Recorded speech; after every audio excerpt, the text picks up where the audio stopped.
Hi, everybody. Just trying to get a good angle here. Okay. Yeah, I think we're good.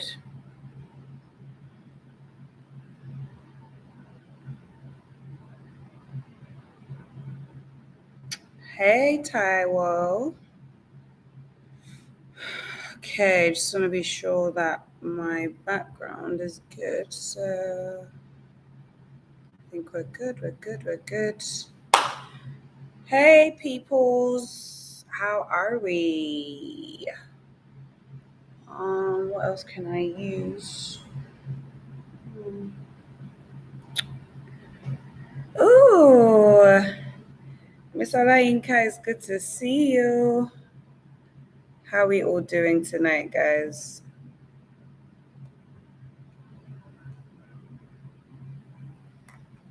Hey. I can tell those who set their alarm. I can tell. I can tell. Well, it's good to be here tonight, everyone. Oh, first of all, how has your week been?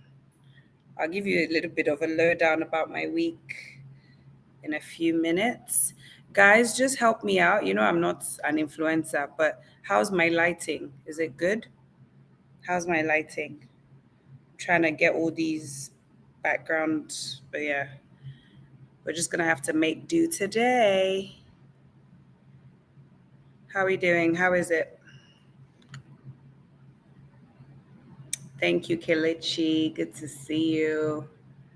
Guys, please just put it out there on your WhatsApp story with the link. Join us, join us, join us live. Tonight is hunger night. It's hunger night. I'm really excited about this hunger movie because every time I watch it, I pick up, something different. I pick up something else. You know what I mean? So, for me, maybe I should drink some water. I've been trying to rest my voice. Um, Free ad for Aquafina there. I've been trying to rest my voice the whole week. I had a massive prayer, something, something since last week, and I've just not been able to get my voice back.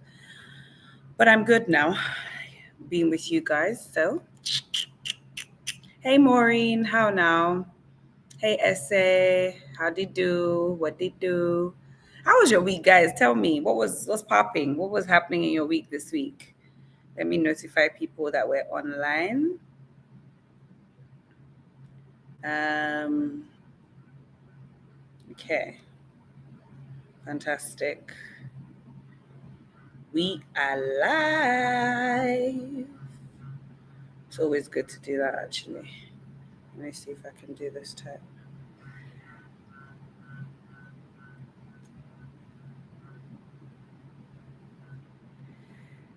There's too many lighting things going on. Hectic but fulfilling. I like. Oh, I see where the shadow is coming from. What am I gonna do about that? Oh, jeez. I feel like one of my mentors. Anytime she's online, I know that she's going to not get something right, and I'm feeling like I'm her right now.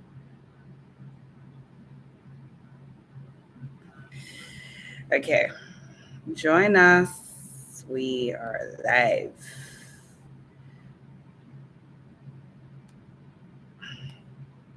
First things first. Hi, Jolade. How many people watched the movie?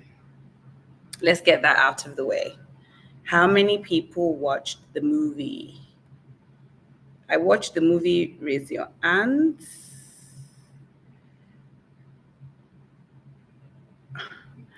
Taiwo did. Kelechi did. Fantastic. Um, all right, I have to put that there as well, don't I? I wish I could sponsor a production company um, to redo it using Nigeria's context. You know, I wish we could get that. I would really like to sponsor a movie, you know, that that is able to get that kind of. Ooh, okay, 1 second. Just trying to get my peeps on. Join here.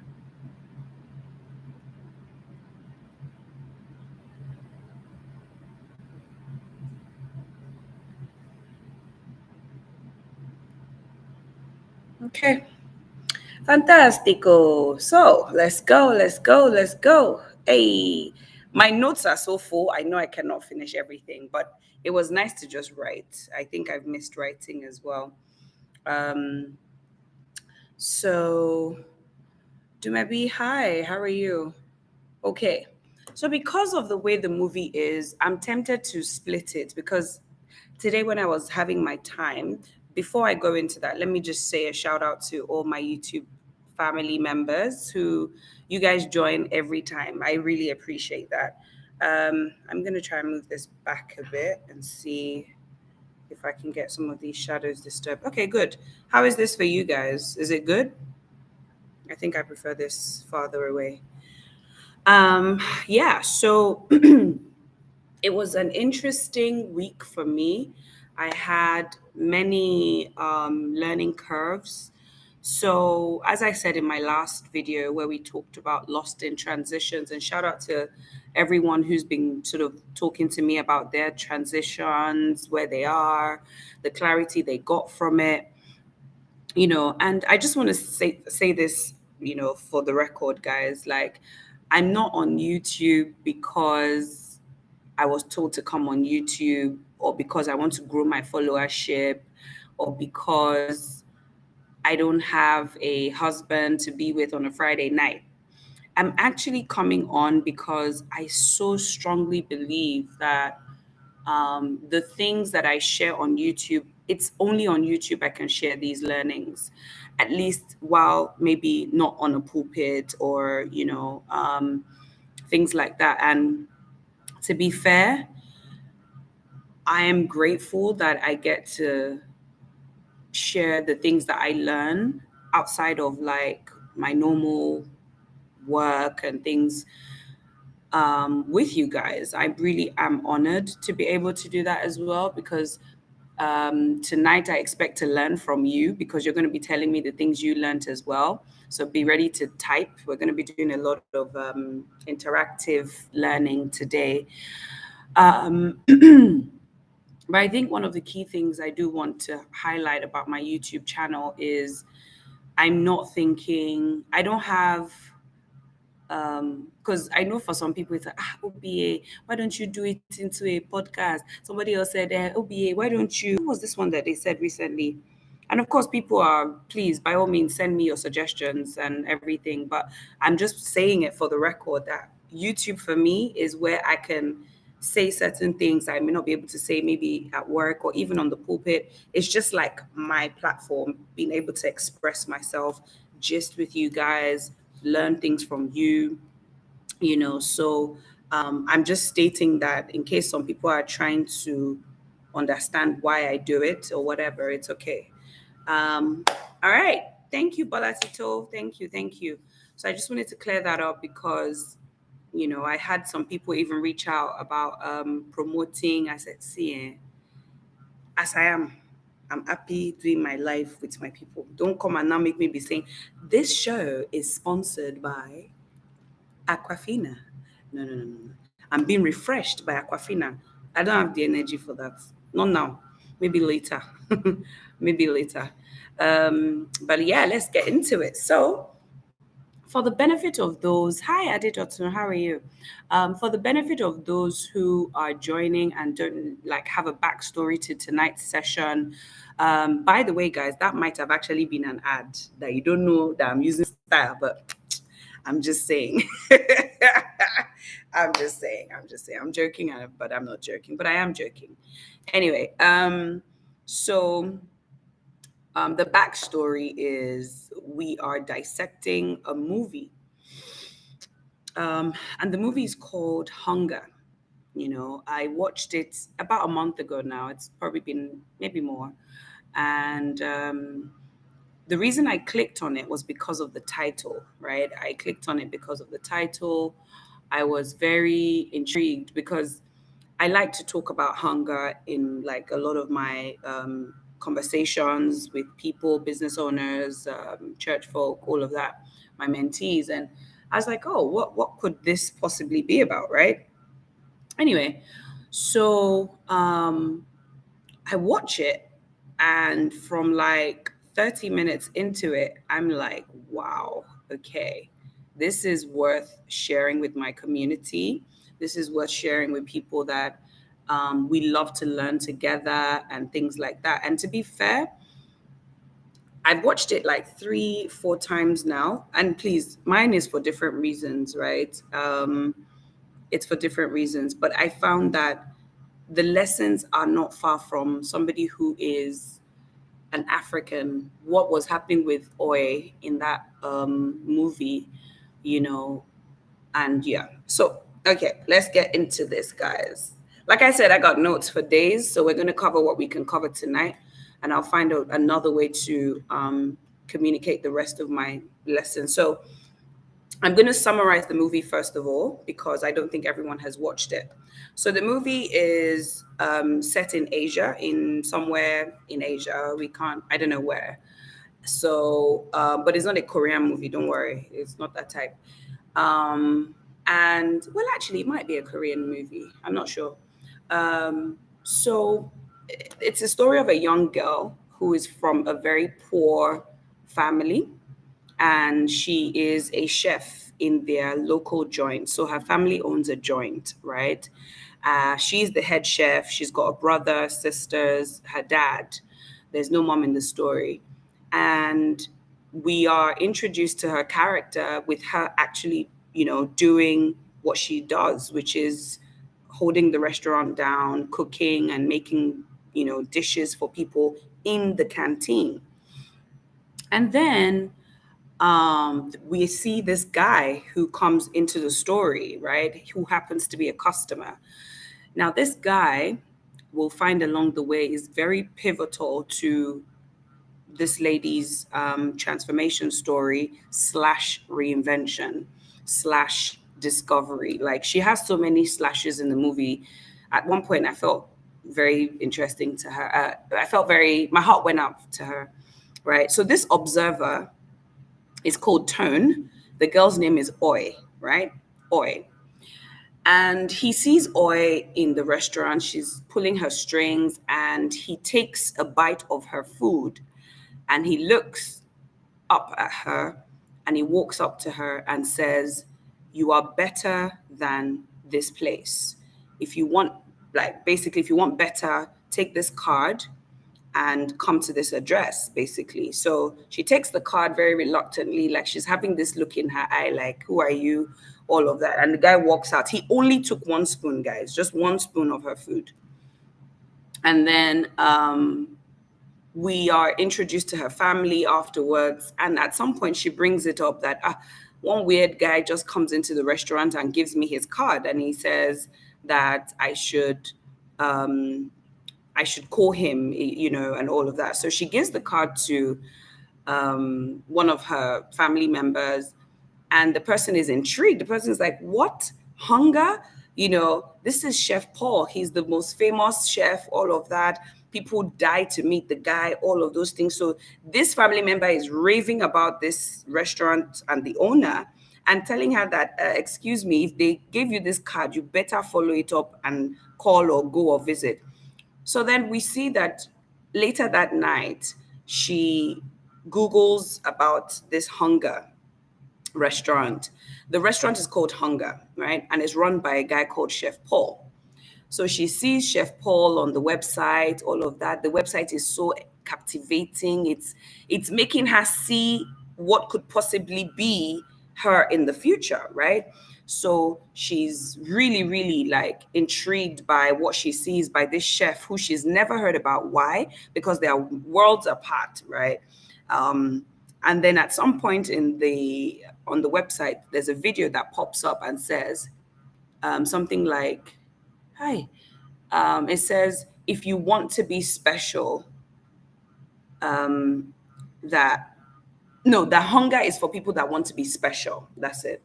The hunger is for people that want to be special. Please, for those of you who've watched it, be telling me I'm doing no. Don't leave me. Don't leave me." So, next we see that she's visiting this hunger restaurant, right? And interesting fact, she's going in, she's intrigued, she's bringing out her phone, like, oh my God, this place is so wonderful, all of that. She's really like blown away, you know. And then she finds out that it's actually a what do we call it now? Um, oh, what do you call that? Like a tryout, right? So she's trying out for a role at the restaurant. And then the chef Paul guy comes in, bah, bah, bah. He comes in like with his like shoulder, everything. Everybody is standing at attention. The guy is really, really like a presence. You can tell he's power driven, like he just wants you to fall when he enters the room, all of those kind of nonsense. That's the kind of guy chef Paul is. Everyone fears him in his restaurant, well, even assistants. Thank you, power drunk Olushere, you got it right. So he comes out, he looks at her, she's there with her tattered shoes, smelling of the joint that she's coming from. Then there's one guy who is well read, he's come with this chef palette, all of that. And then chef tells them, chef Paul says, guys, I want you to make me fried rice or egg fried rice or something like that. And this girl, what does she know now? She uses her joint style methods. This guy from, this uppity culinary school, he comes doing all his, little fancy stuff. The girl does what she knows. He said egg fried rice. She does it her way. At the end, long story short, he picks her as the one he wants because this guy he was, according to Chef Paul, unimaginative. I want you to put that somewhere, right? And then he tastes the food, gives her one correction, and he hires her, right? I'm going to fast track because I don't want to give you, piece by piece, but this is to show you how many times I've watched it. And then we accelerate to a point where she starts to cook in the kitchen. Now, if you know a little bit about food now, I forgot to mention this, guys, but one of the things that you don't know about me, fun fact, is if I wasn't doing what I do with like international trade, gender, all these like global trade issues and things that I'm involved in, I would totally own my own restaurant. Like that's what I would be doing. I would have, a 2-star, 3-star Michelin star restaurant. I would be fancy and all up in those funny places. I actually would. So this movie, it hit notes on different levels for me. So she gets to a point, and it's so sad that and I do want to start sort of going into essays like you love fine dining. Well, yeah, I do. I totally do.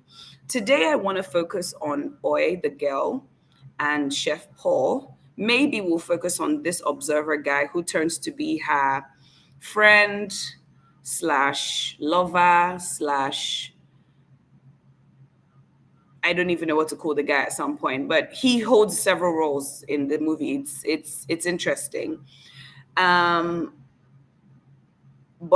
I want to go back to the first part where the guy who saw her at her restaurant says, "You are too good." He says it like that, and I wrote it down. He says, "You're too good to be working in this space, in this place."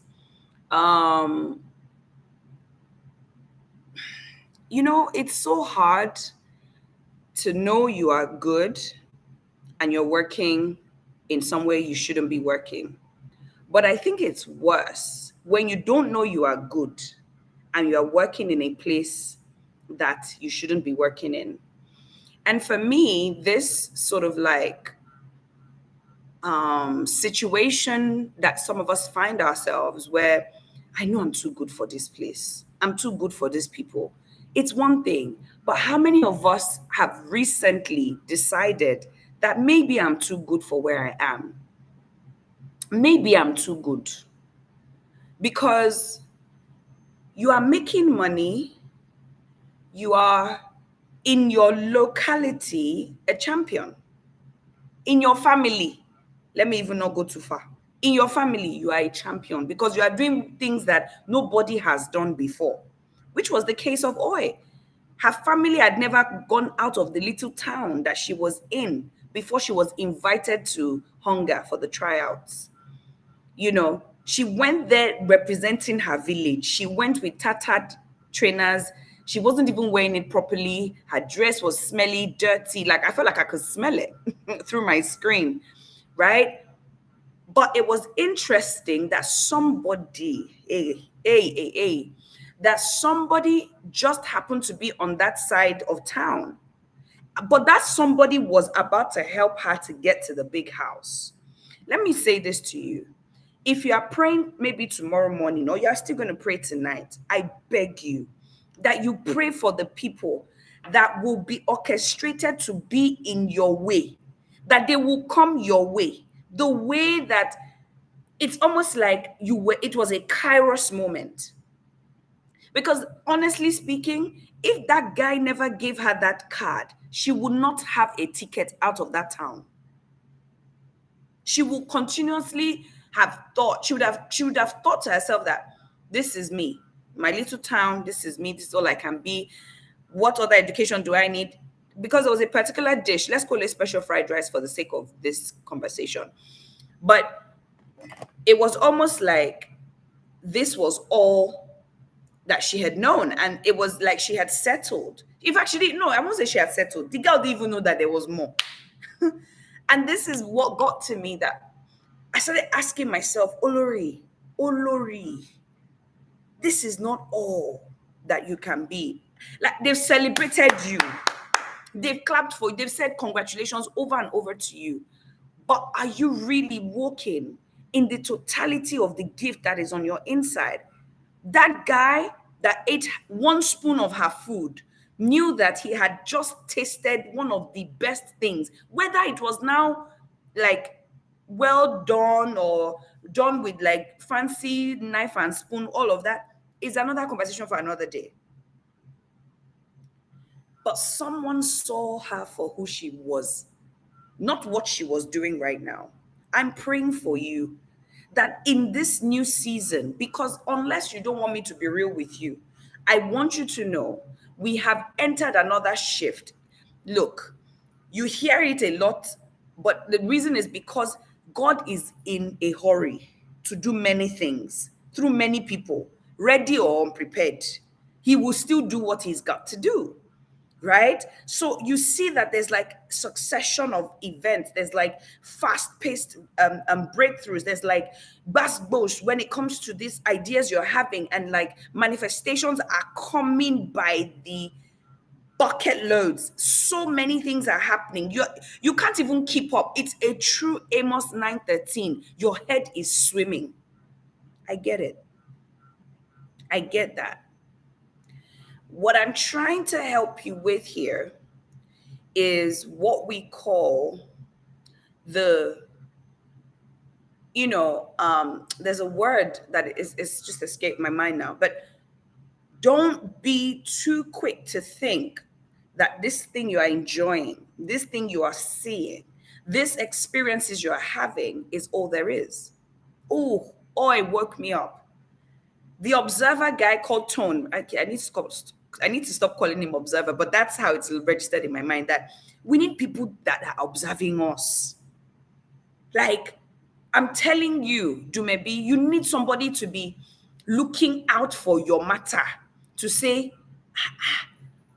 they've seen your raw format, but they know that your potential is hidden from, like you're not operating in your full potential. They can see it for what it is.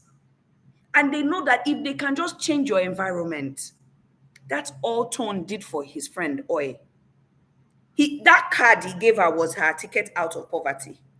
Or somebody will give you your own this season so that you are not walking. If you see the way this girl was walking, if you see the way this girl was walking, she was walking so hard, sweat everywhere in that their small joint.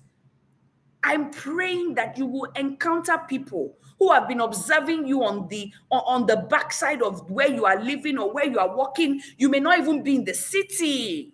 You may not even be in the city, but there's an observer carefully looking at your steps, carefully watching everything you are posting online with your 2 likes, carefully looking at your YouTube channel with your 1 views, 10 views, 16 views. Somebody is taking note of your consistency because consistency always converts.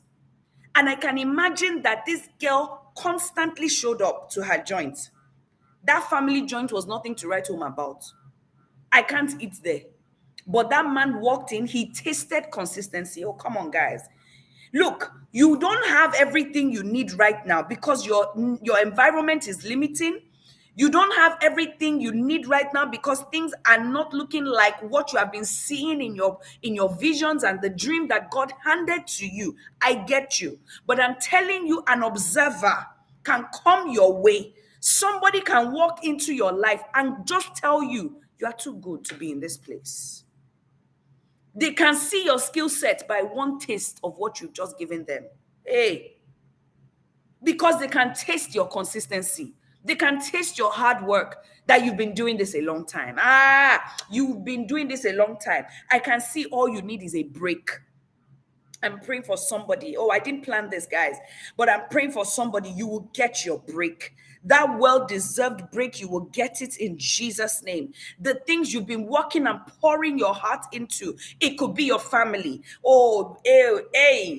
It could be your family. For somebody who is saying, oh, Olori, I'm just literally in my house, taking care of my 3 children, my 2 children, my 1 child, all by myself. I've not had time to have a career of my own. I'm telling you, all you need is an observer to say, wow, I love the way you are training these children. Is it possible you can help us do this, do that? And you've got to believe for the impossible. Because what happened to Oi in that moment when Tone gave her the card was an impossible thing. She could never have imagined that the best chef in town would want her skills. But I'm telling you, your skill set is the right one.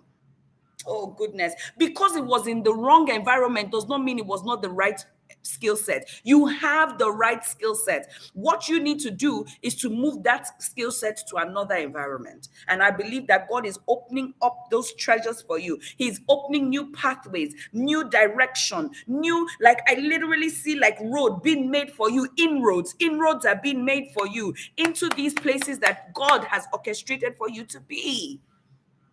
The struggle is over. The struggle is over. God is just as interested about what you want to do as like you can't even imagine. He needs it to work. He needs it to work. He needs Oi to work. Hey, he needs Oi to work so that they can see her and glorify him through her. Tone was her observer. He was her introduction to a better world, a world she didn't know existed. She brought out her phone. She started taking pictures, like Sophia in London. She brought out her phone. She just started misbehaving, and God, I feel like at that moment, Tone was just like, "Oh God, you can take the girl out of the gutter, but you can't take the excuse me. Yes, it's all because of the gutter. That's how I got the skill set, you know." Now, as soon as she gets the job, guys, right? Back to the storyline. Oof, it's so good, guys. It's interesting because, and this is where I'm going to go a little bit harsh and hard, both, but bear with me.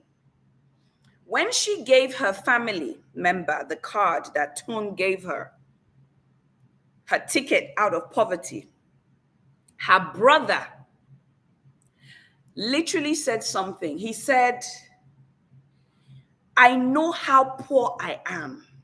He says, he works so hard. Like, this guy was showing us Oi's life. And I'm going to draw parallels and things that I saw in the movie. I didn't see a movie, I saw many things.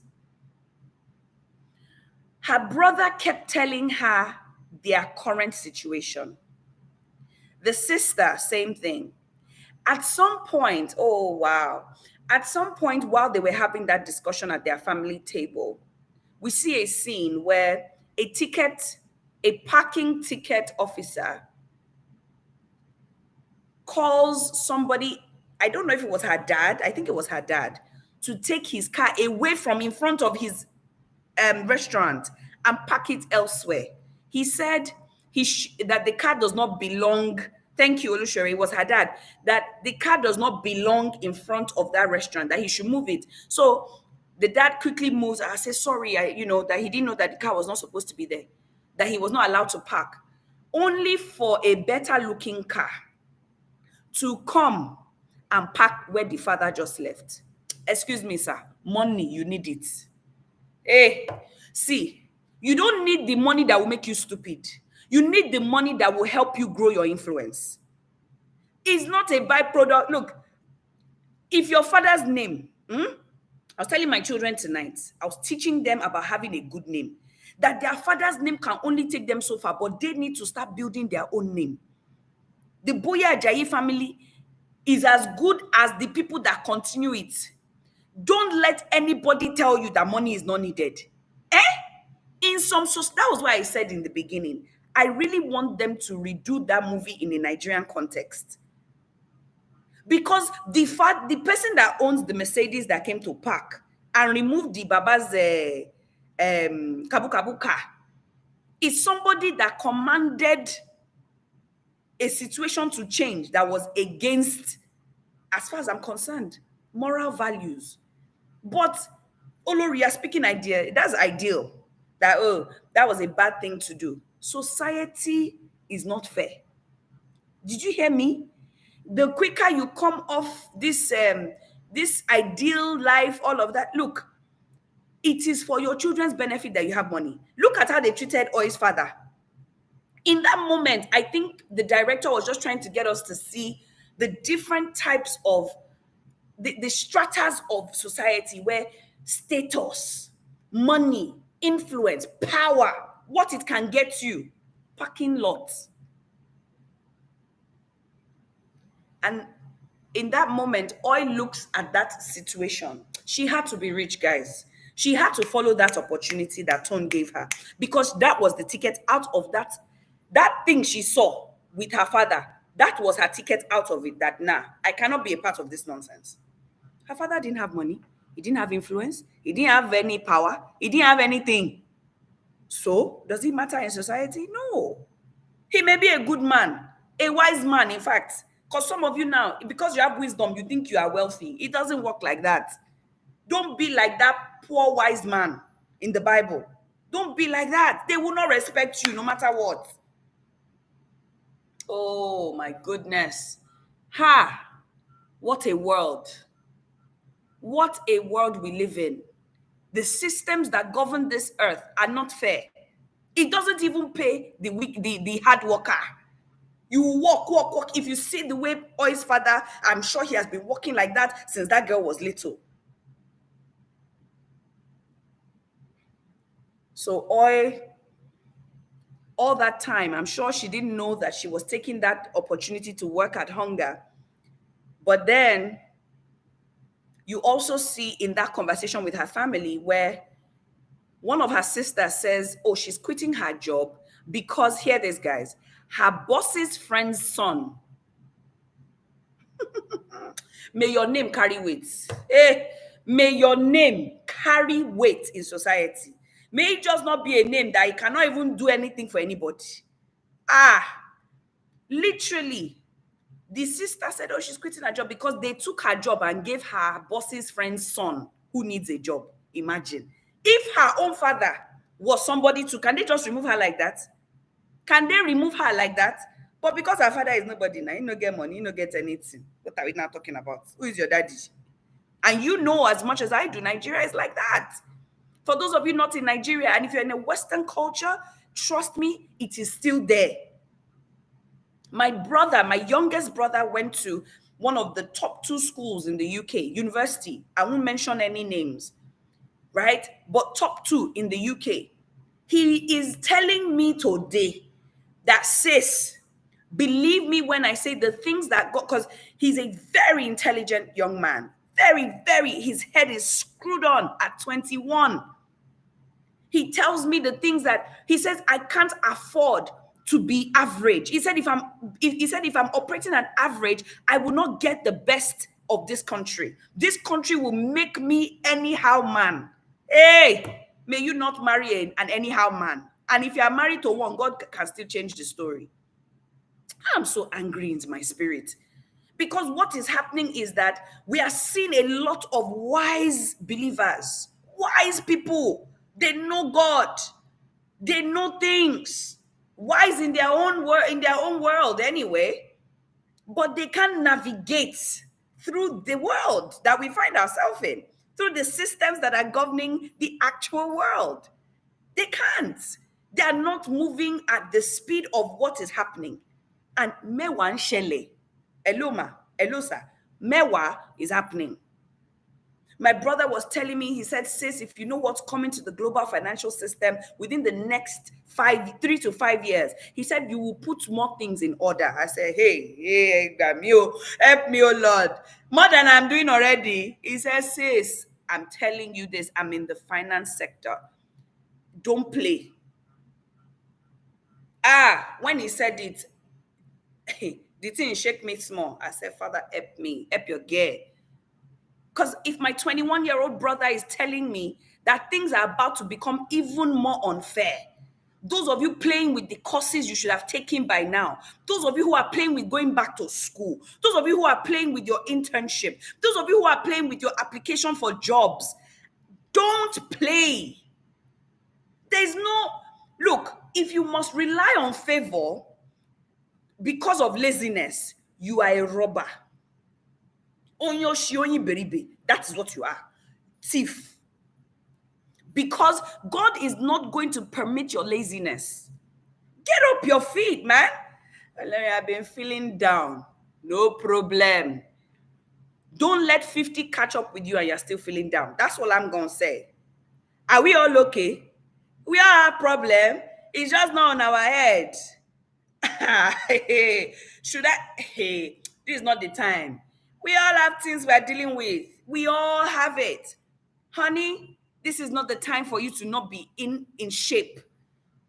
When you wake up in the morning, if you have to talk to yourself, if you have to play something, if you have to pray, if you have to call someone to pray with you and pray power prayers, you do that. But right now, your family needs you. You need you. You need you. We're not entertaining suicide thoughts here. We're not entertaining people who are going through depression because those things are demonic. They are set to take you off your trajectory. You are too good for where you are. You are too good. I'll say it again. Come on. You've had your pity party. Now it's time to get up, honey. Get up. Like Oi, she flung herself in that opportunity. After that situation with her family, one saying they are so poor, her dad and the parking attendant, her sister, whose job was literally snatched from her because of someone's status. The next thing you see this girl, she's cooking that fried rice the way she knows. But you know what I like?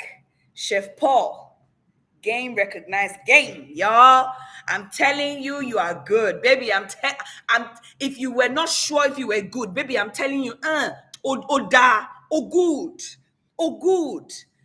Oh, sweet. Oh, lovely. Oh, my goodness. I'm not scoping you. You are good. You are the one that please, interpreters on the call. I can't, I'm not in the mood to interpret tonight. I need to flow. Right? You are good.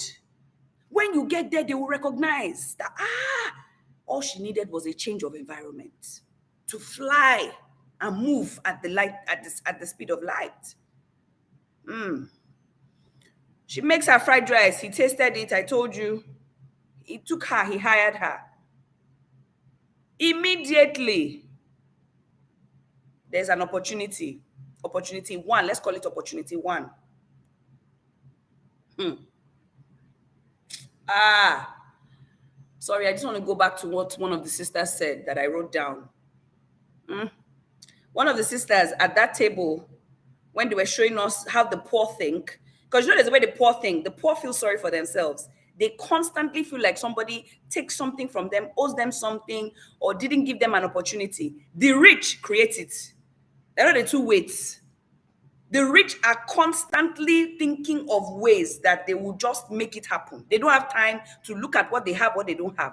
If they need it done, they are getting it done and they are getting it. Nothing is stopping them. The poor are constantly waiting for God to move. They say, God, oh yeah, move now, move now. God say, okay, I opened the doors for you. I made way where there was no way. You want me to move you again in the way? You are not. Ashibe, don't do that. Don't do that. The sister said something. She said, you have to be the son of somebody to be rich. Did you hear what she said? You have to be the son of somebody to be rich. Can I put this to you? That a lot of people have that mindset. A lot. What is interesting to me is that, and I'm sorry to say this, education is not necessarily even going to make you rich. In fact, let me not say not necessarily. It may not make you rich. It may not make you rich. I know people that they have degrees to here. They have it to here. They still never became rich in life. Because of this thing I'm saying, they didn't know how to navigate society. They thought it's comme ci, comme ça. They thought it's black and white. This world is not fair. It is wicked and it is gray. It is you that brings and introduces light, a certain standard of operation. If only you believed in yourself the way God is in you. I don't just want to say God believes in you. I'm saying that you will believe in yourself that God is in you. Okay.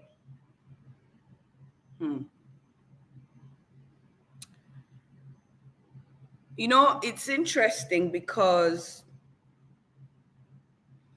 when she okay.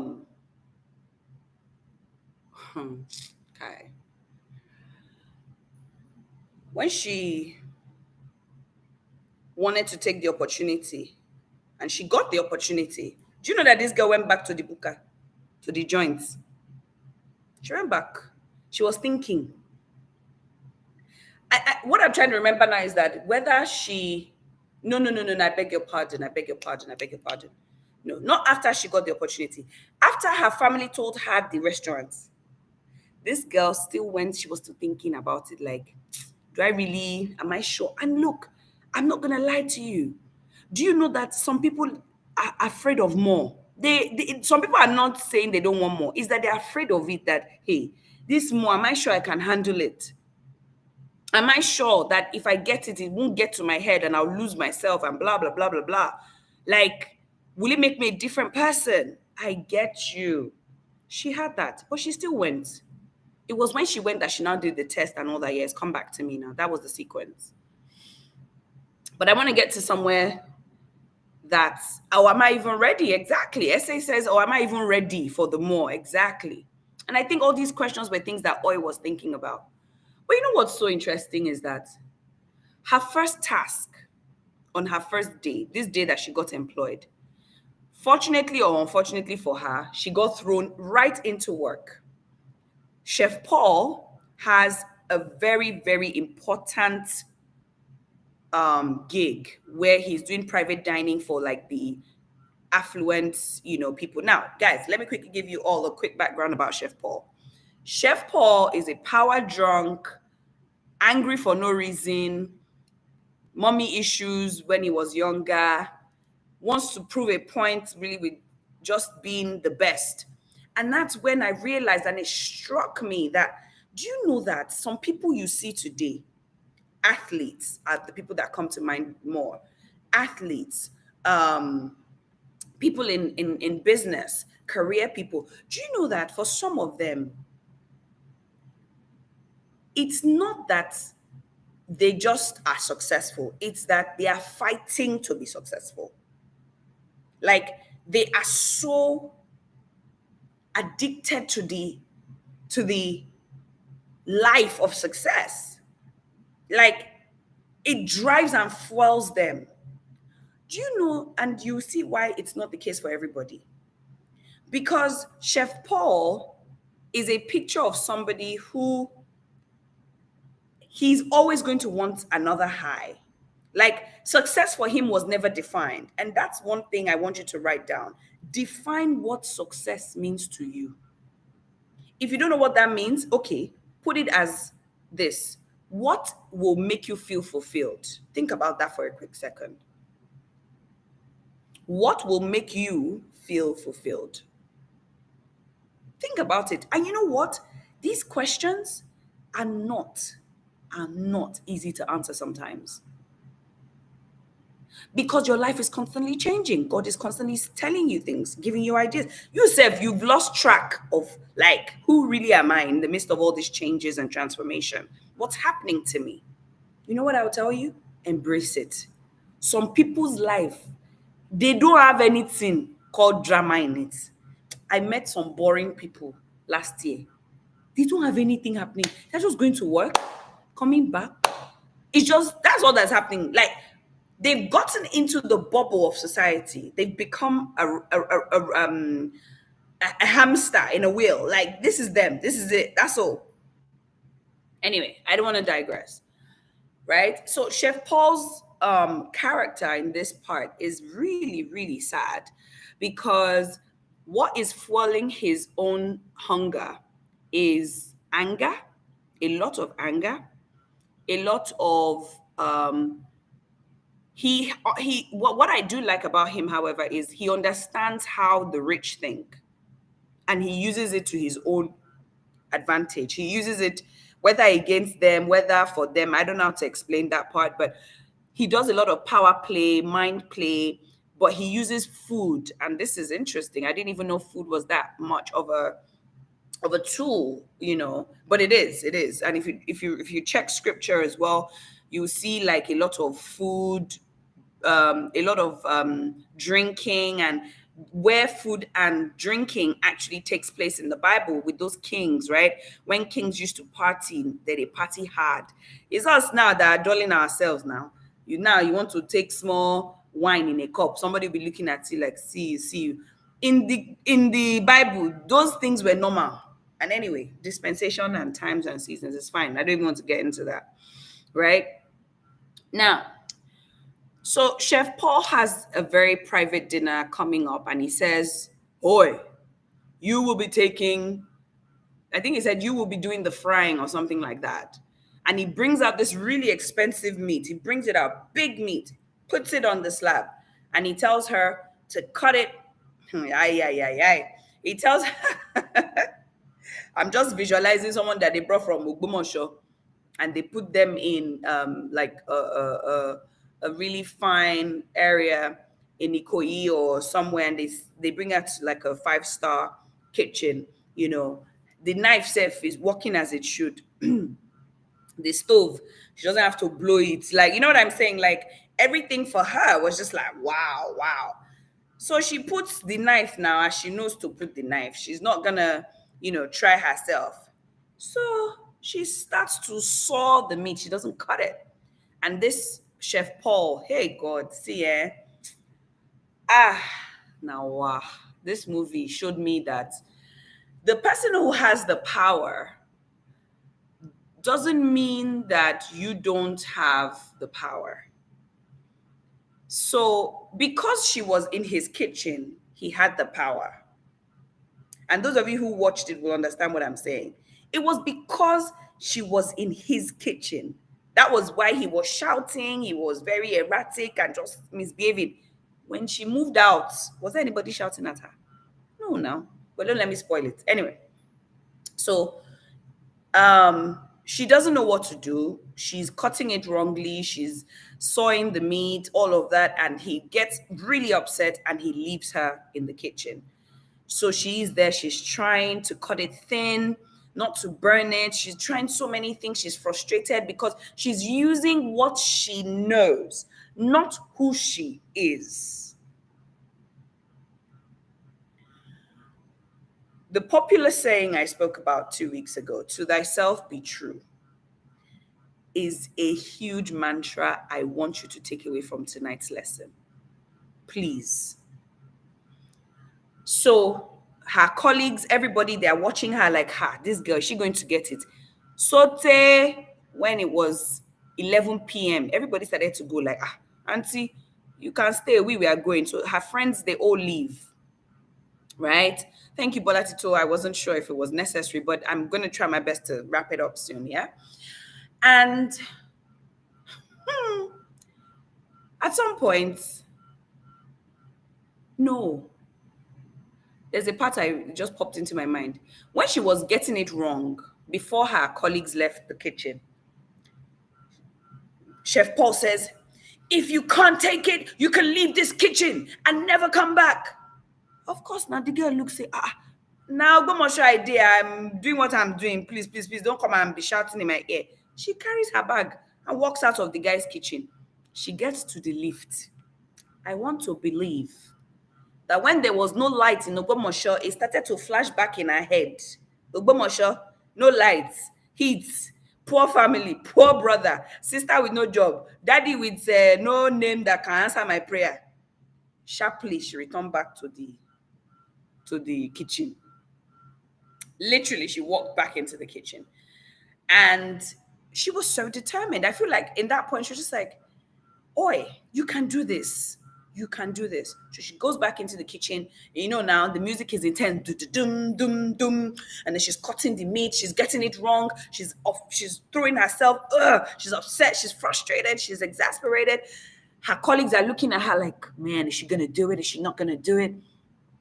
11 p.m. They're like, yo, deuces, peace out. I'm out. I can't stay here to watch you. So she's by herself in this massive kitchen. She's never been in this sort of room before. And she's trying. Each cut, she'll keep trying. She'll cut it again.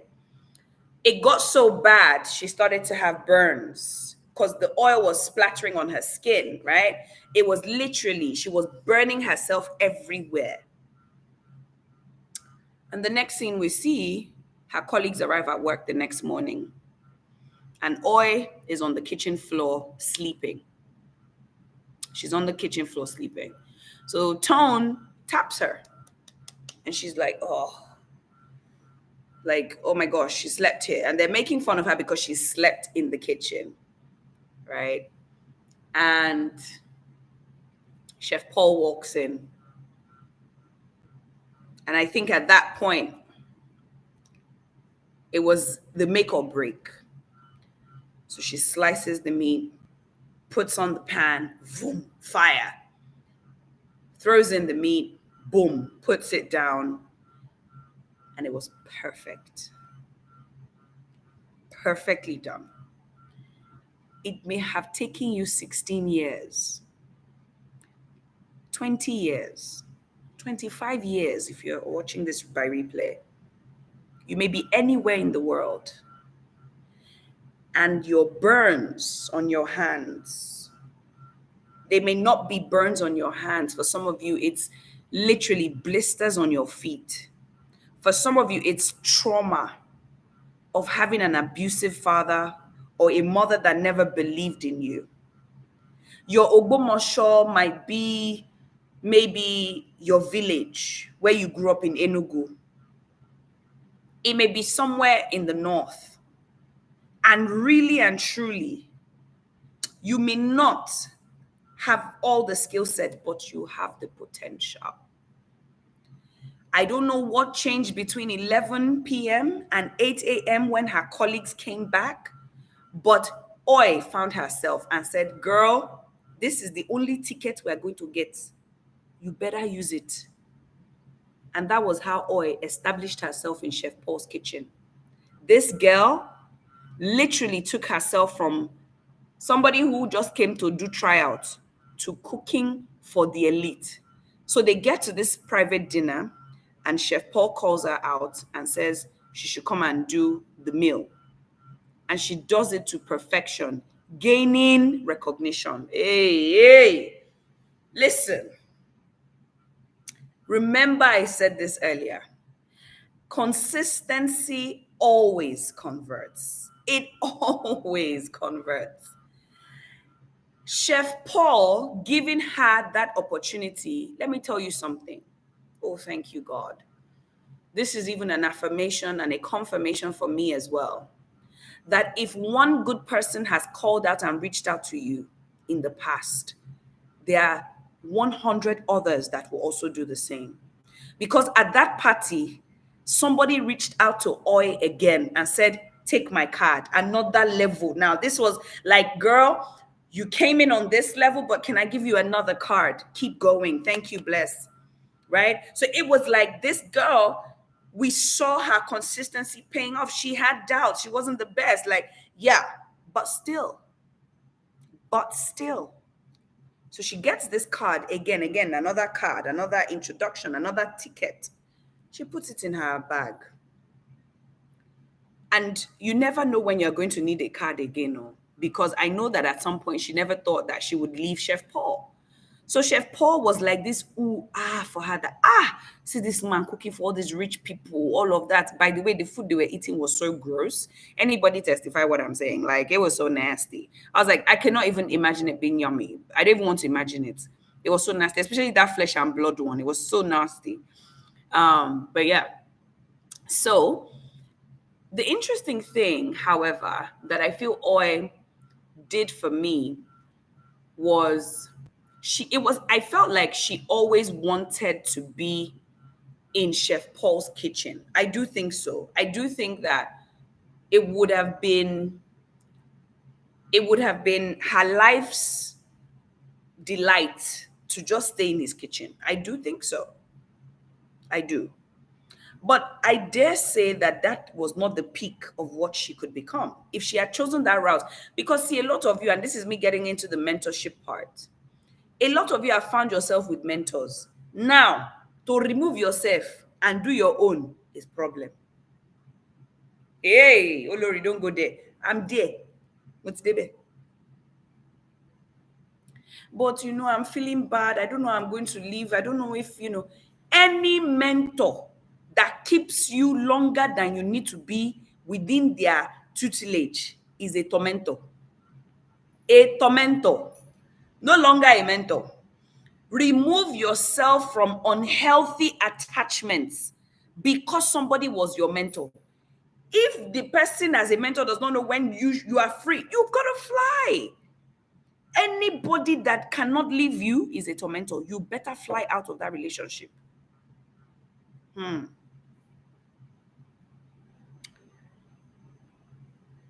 And about this issue of mentorship, I do believe you can still, excuse me, and I mean, you may have to go back to one of my past videos where I was talking about relationship management and how you've got to treat your relationships. You don't have to announce to the person our time is over. You now start saying it's me, it's not you. I feel like the Lord is calling me. You don't need to do all of that, right? Wisdom is profitable to direct you. God himself will even navigate how you will leave the relationship, and you will do it with honor. You won't leave and they'll be cursing you. You will live with dignity, honor intact, that they will be sending you prayers constantly. And I don't think anybody should feel that God wants them in bondage. God doesn't want you in bondage. You were told to go and serve somebody. You feel now that the time is over, and maybe even if the time is not over and something happens that defiles you, take notes, defiles you. It may not always be God telling you to leave. It may just be that they defiled you in any way. Don't worry about telling me what way it was. Physically, emotionally, mentally, leave. God does not want you to be in bondage. All right.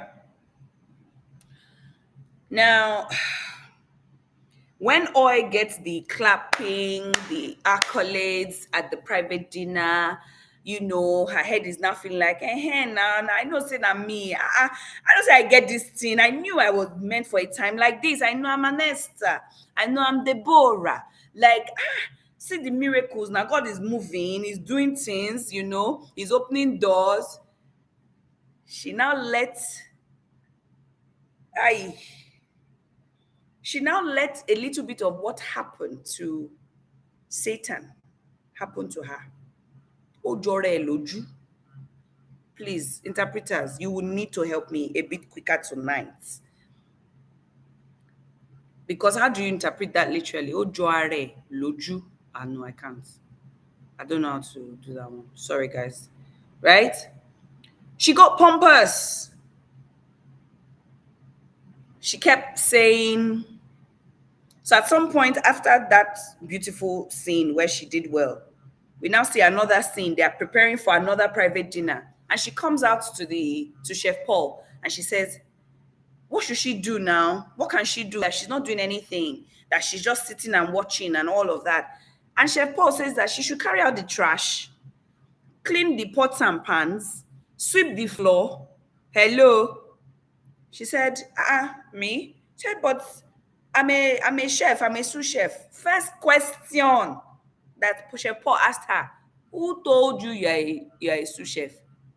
Who said you are a sous chef? Ah, guys, please don't announce yourself too quickly. God gave you the mountain. Does not mean that you now go and be doing your chest like this. Hey, I've come in the name of the Lord to take the mountain from you. I'm now a mountain taker. Hello. Right? Calm down. You won one battle for Jesus. You took over one land for Jesus, one territory for Jesus. You took over. I know. But don't give yourself title where Jesus has not yet announced you. You will soon be announced. Don't announce too early. How many of you know that she got announced eventually? She got announced eventually. But at that point, because she had gotten one or two victories in the kitchen, in the private dinners, she was already feeling herself. And Chef Paul said, and she asked herself, she said, besides frying, oh no,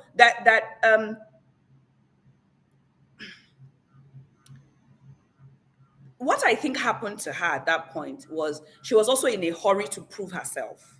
And we all do that once in a while. We are in a hurry to prove to God that we are servants, we are son. You know what I mean? We are two in one. Hey, see me rhyming now. Why? Say, I'm two in one, Lord, use me. Use me for your glory, Lord. Look, as much as I've told you this already, as you are in a hurry, Jesus self is in a hurry to use you. But he will not at any point put you in the fire while he's still building your fire resistant capacity and abilities. Now, in that moment too, I want you to notice what happened when Chef Paul told her to go and cut like the way that guy cuts, and she cut herself. And in that moment, she was humbled to know that it's not everything I can do. Hey, oh Jesus, help me tonight. Oof, it's not everything you are going to be able to do. You see that frying, which is what was her own thing, that was where she was given effortless victories. But she thought she could do everything. Be careful. Be careful. Don't bring yourself into situations where, because they say is a trend, or because you saw that this seems to be what is moving, you are now competing. Hey, Proverbs tells us those that compete with themselves are fools. What are you competing for? What are you competing for? A plan that has your name on it, you are competing for it. Can you see that you don't know who you are? You can't do everything. The one that you have been allocated, steward it and steward it faithfully. She cut herself when she was now trying to cut. Meanwhile, you are a frying expert. You now want to move to a cutter. She cut herself. But here's what happened. When she cut herself, and this is where, if you're a mentor and you're hearing me, please let us guide our mentees, even when they are wrong, glaringly wrong. Like you can see that, this person, Let's guide them. Chef Paul told her, he said, besides frying, there is nothing else you can do. I don't agree with that statement. That she's not meant to do it does not mean that, because at that point he now started, I personally believe, that was when he started trying to condition her into smallness. Mentors, please.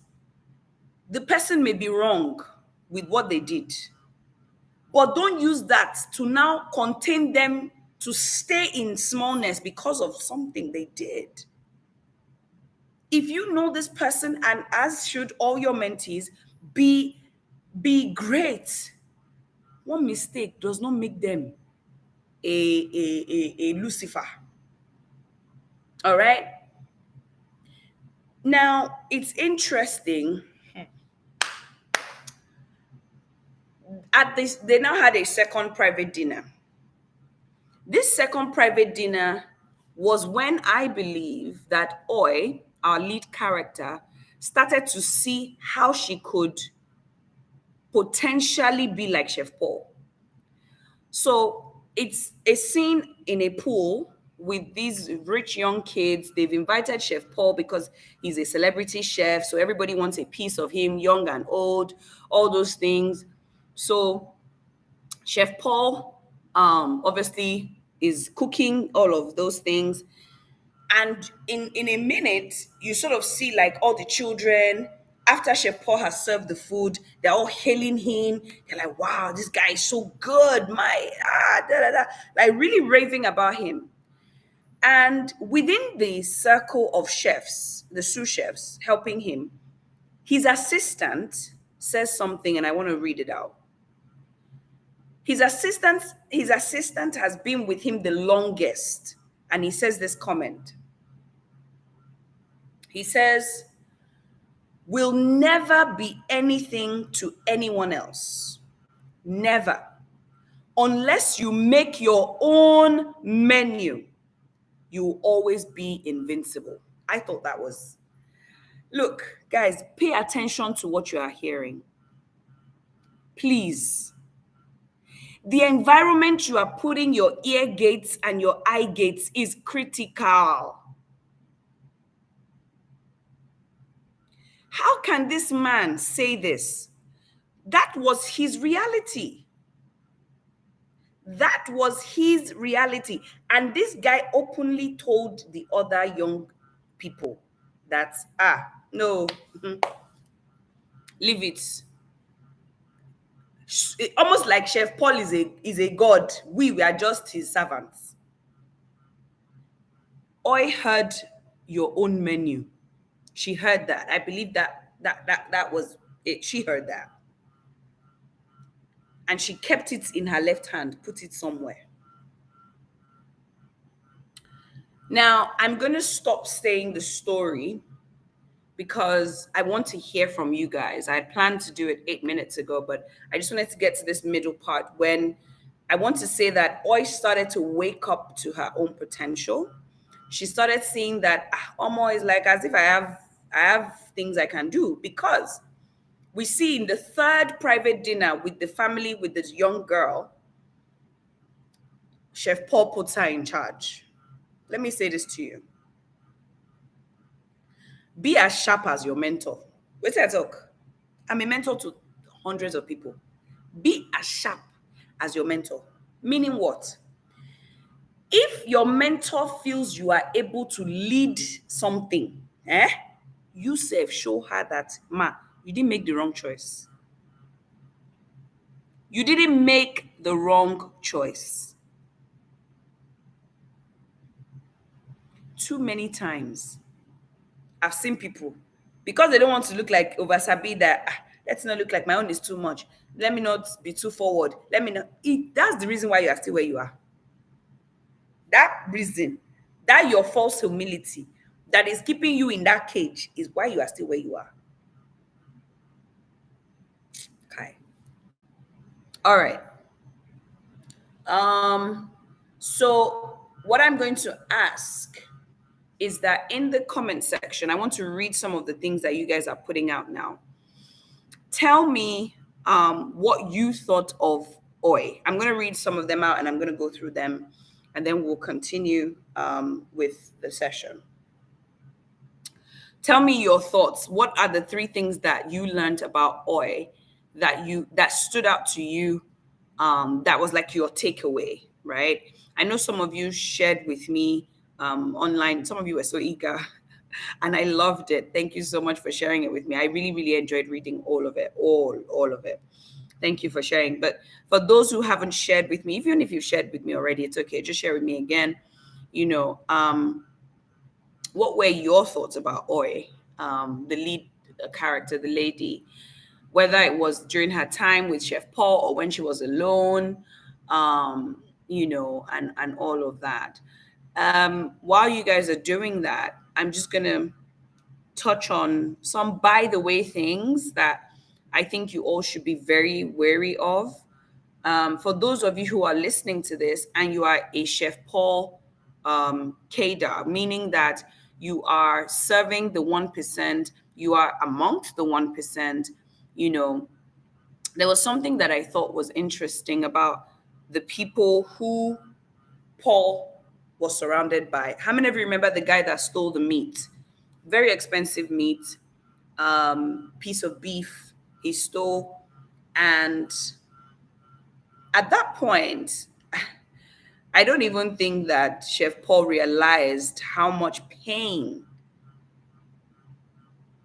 And this is where, oh, thank you, God. This is where I want to be real with you guys. It is painful to see people living the life you wish you had. Should I say it again? It's not just jealousy. There's a pain that comes when you see people living the life you wish you had. I'm telling you. Chef Paul's people had been with him for years. The staff that stole his meat said something, and I quote. He said, "I've been here for years. Why can't I have nice things like the people that we make these things for?" Meaning the people they cook for, the meat they use, all the fancy ingredients and things, that why can't he also have it? Is it Chef Paul's problem that he doesn't have it? When I saw that, I just thought, see how people make other people make their problem other people's problem. You are in another person's kitchen. You are a sous chef, and you've made your problem of wanting more for your own life the guy's problem. Why? Why? Be careful. Those of you who have people around you, please don't think that they are all happy for you. Hey, they are pained by the fact that you are enjoying the life they wish they had. That even goes to your domestic staff. You can't live by looking over your shoulder all the time. But a cure I can give you is to be kind. Be kind to people. And I know there are a lot of kind people that still get backstabbing, but it's less. It's less, I promise you. Because that was what to me helped the king and Mordecai.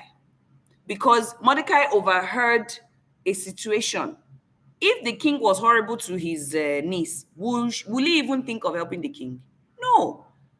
But Mordecai heard something, knew it would be of danger to the king, and then informed the king. And that saved the life of the king. I'm telling you, you've got to be more kind. Some of you right now, somebody is watching your child. People are watching your business in another country for you. So for some of you, you literally had to step out of a certain capacity and somebody else is in that capacity sacrificially. Please be kind to them. Don't say because they are your mentee, they are under you, so they are doing everything you want. No. Ask about their own issues, how you can help. For those in your trusted positions, as a mentor, you should be taking care of those people to the best of your ability. I'm not saying solve their problems or life issues, but I'm saying be kind. You will use that kindness to save a lot of issues that could come up later on. Another type of ill that you should look out for if you are a mentor in a position of power, influence, or the 1% is, hey, this one breaks my heart. Your closest person. Now, I want to say this. How many of you remember when the assistant, Chef Paul's assistant, his right hand, his second in command, lied about the taste of Oi's food because it was good and he didn't want to admit it? Number one. Number two, he poisoned the one of the dishes that Oi made so that she could get a bad report from Chef Paul, right? And eventually, that was when his assistant, his second in command, stabbed him. Guys, look, the world is not, this is not something I should say online. Thank you, Holy Ghost, for that filter. Look, the human heart, thank you. Let me leave it like that. The wickedness in it, eh?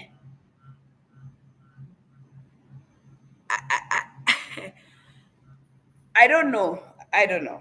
Yeah. I really want to say what I want to say, but I know that it's too sensitive to say. But I'm going to put it this way. If you are in a position of authority, power, blah, blah, blah, blah, blah, you've got to make sure your second in command does not feel relegated. You've got to make sure that that person has no room for envy, has no room for jealousy to brew or brood. Do not undermine them when you should be elevating them. Do not also, because what made that assistant mad was the fact that Chef Paul started to give Oi opportunities. But Chef Paul said something, and that was what made me know why was he still there after so many years. He said, you will never be as good as these children, referring to Oi and Tone. Which meant for me that Chef Paul has been telling this guy this all the while, putting him in a box. And then the assistant guy, he took the box and he started believing it. Only for some people to come on the scene and not take that. It was like they defied those odds. They defied the odds. This second in command stabbed Chef Paul. I was in absolute unbelief. Look, you can only vouch for your heart, nobody else's. You can't vouch for anybody else's heart. All right. So I want us to deliberate on the themes that I took out from the movie. I've given you as much as I can in the storyline, all of those things, but I want us to talk about the passions. Where do our passions come from? Please hear me. This is not, don't spiritualize anything I'm saying now. I want us to think logically before we get to the spiritual realm. Where does your current passion come from? Please, I want you to really think about it. And the reason why I'm asking you to think about it is so you can be sure it wasn't given to you because of poverty. Do you know that I think Oi started cooking because she was helping her family, her dad to be specific. She was the firstborn, oldest girl. Her dad was old. Oi did not have a natural love for cooking. She grew up cooking. Guys, I need us to question things tonight, please. Please work with me. You must question where your passion came from. Where did your current passion come from? You want to be a fashion designer. Why?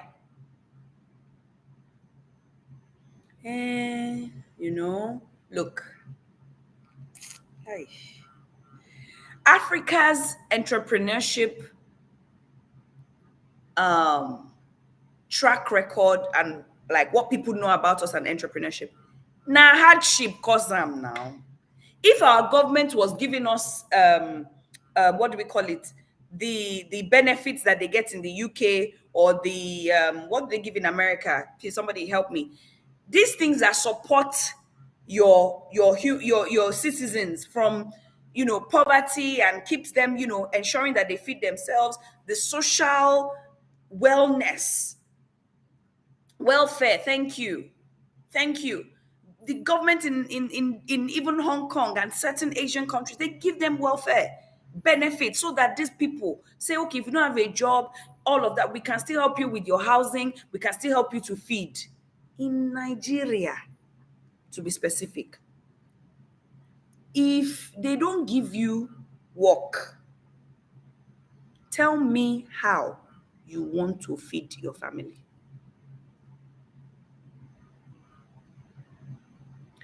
Essay says we find ourselves doing the things we love, quote and unquote. Do you really love it?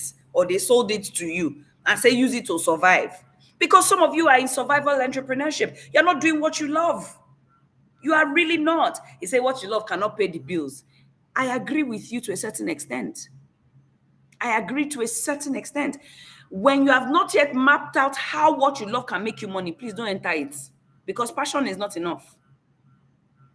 Passion is not enough. You must understand the business of your passion, which is why when people say, I really like photography, but I ended up an accountant. I say to them, see, please, if you know accounting more than photography, first of all, before you make that shift, go and learn the business of photography. Map out a plan to make money. Don't enter and say you look for the money when you enter. A lot of people have jumped back into old professions because they couldn't cope. Are you sure you love what you are doing? Or they made you love it? Why do you like fashion? Think about it for a second. Think about it. Why do you love your manufacturing business?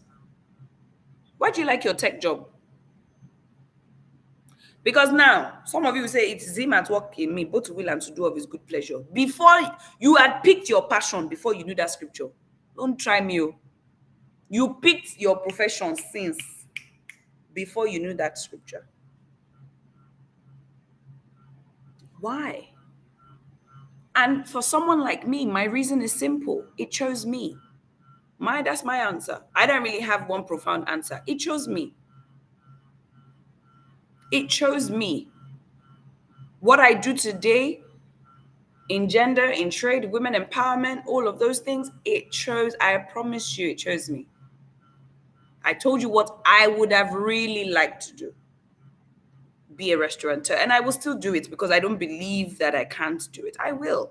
I must. My parents beg me all the time. My mom especially, she's always still begging me, please open a restaurant, please. I almost did when I was 22. I almost opened a restaurant, but story for another day. I'd gone to view in fact, we had logo, we had started the menu, I'd started doing all the foods. We've been selling like crazy. I was losing weight because I was working so hard. I had staff at 22, maybe 21 self, But I'm asking because we must know where our passion stemmed from. When you look at someone like Chef Paul, his passion stemmed from anger. Anger. Like this guy was so angry. He wanted to prove a point.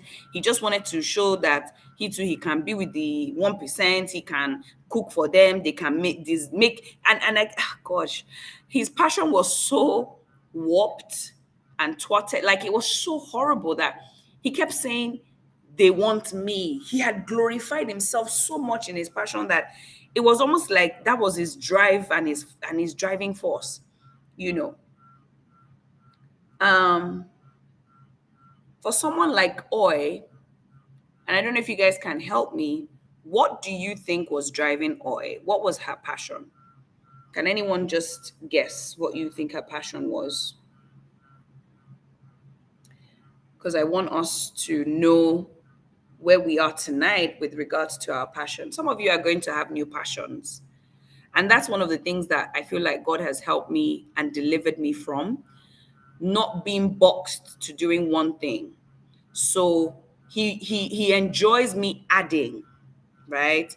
He's been telling me like, I want you to still do this. I still want you to do that. I'm like, wow, you want me to do all of this? He's like, yeah, because I'm multi-talented and I'm full of multi-expressions, and I'm not just God as you know me to be healer. I'm God the your banner. I'm God your way make. Like, God is many things, and He wants us to take that on.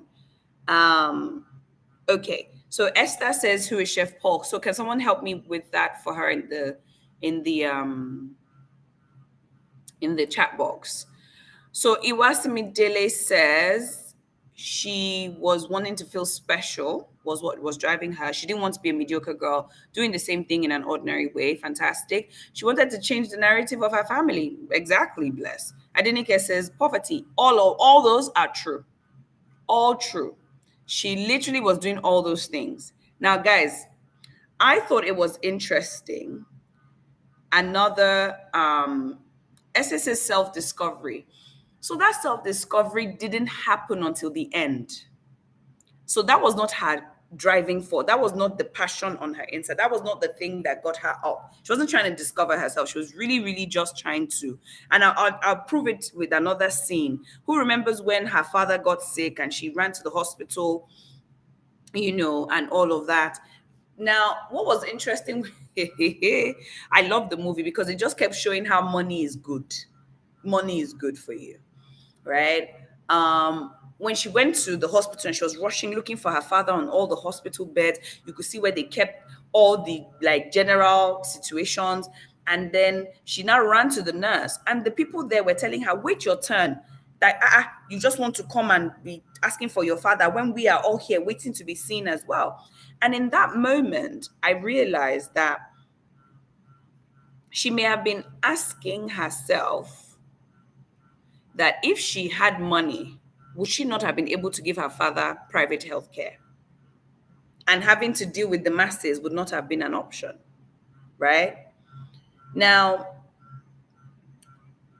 I want to talk about the part after this passion, because I also think her passion, despite the fact that there was I want to break out of poverty, I want to do all of that, you could argue, guys, because one time, I think this was 2021, I was speaking to one of my sponsors, and he said something to me. He said, "Olori, before you become successful, decide what you will not do." Olori, decide what you will not do. What is that line that you will not cross because of your passion? Guys, hear me well, especially women. I'm telling you neat today. Say because you are Jesus's baby does not mean the devil will not come and tempt you. It doesn't mean that at all. The ones that are even standing, gidigba, are the ones that the Bible talks about. Let he who stands take heed lest he fall. Your confidence must be in Jesus. It cannot be that it is in your ability to be strong. Because passion is like fuel. It can run you to places you never thought you would get to. When you get there and they show you what you will not do, but you now become Brother Paul in Romans 7.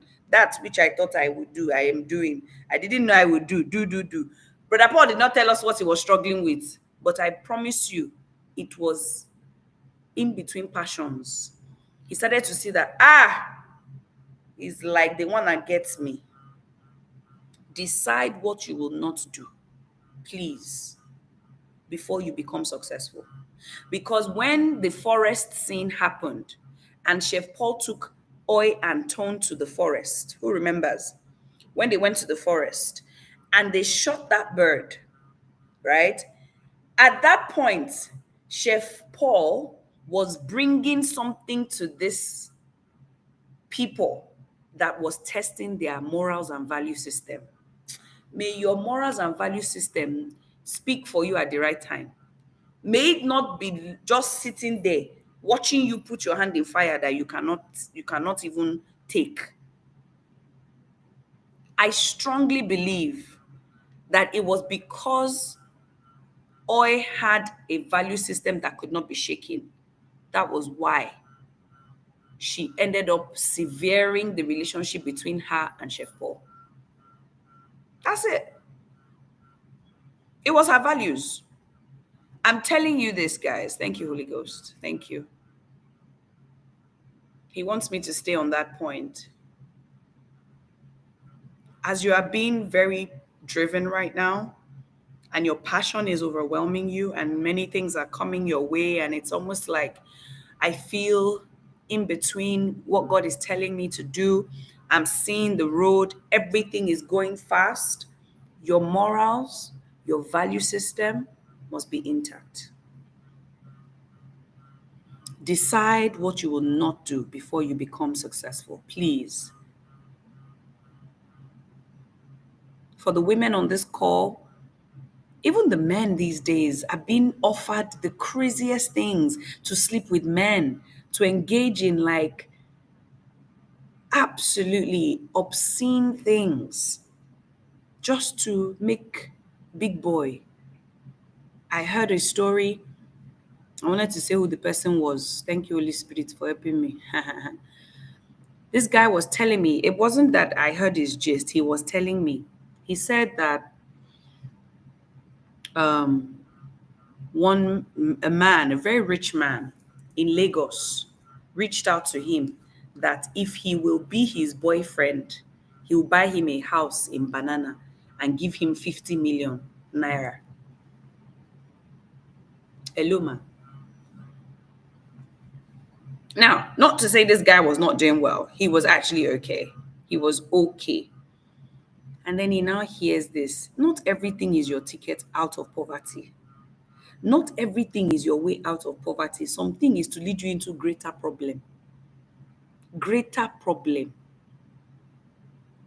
Where you will start losing pieces of your identity, pieces of your promise, pieces of the, like you'll be losing it.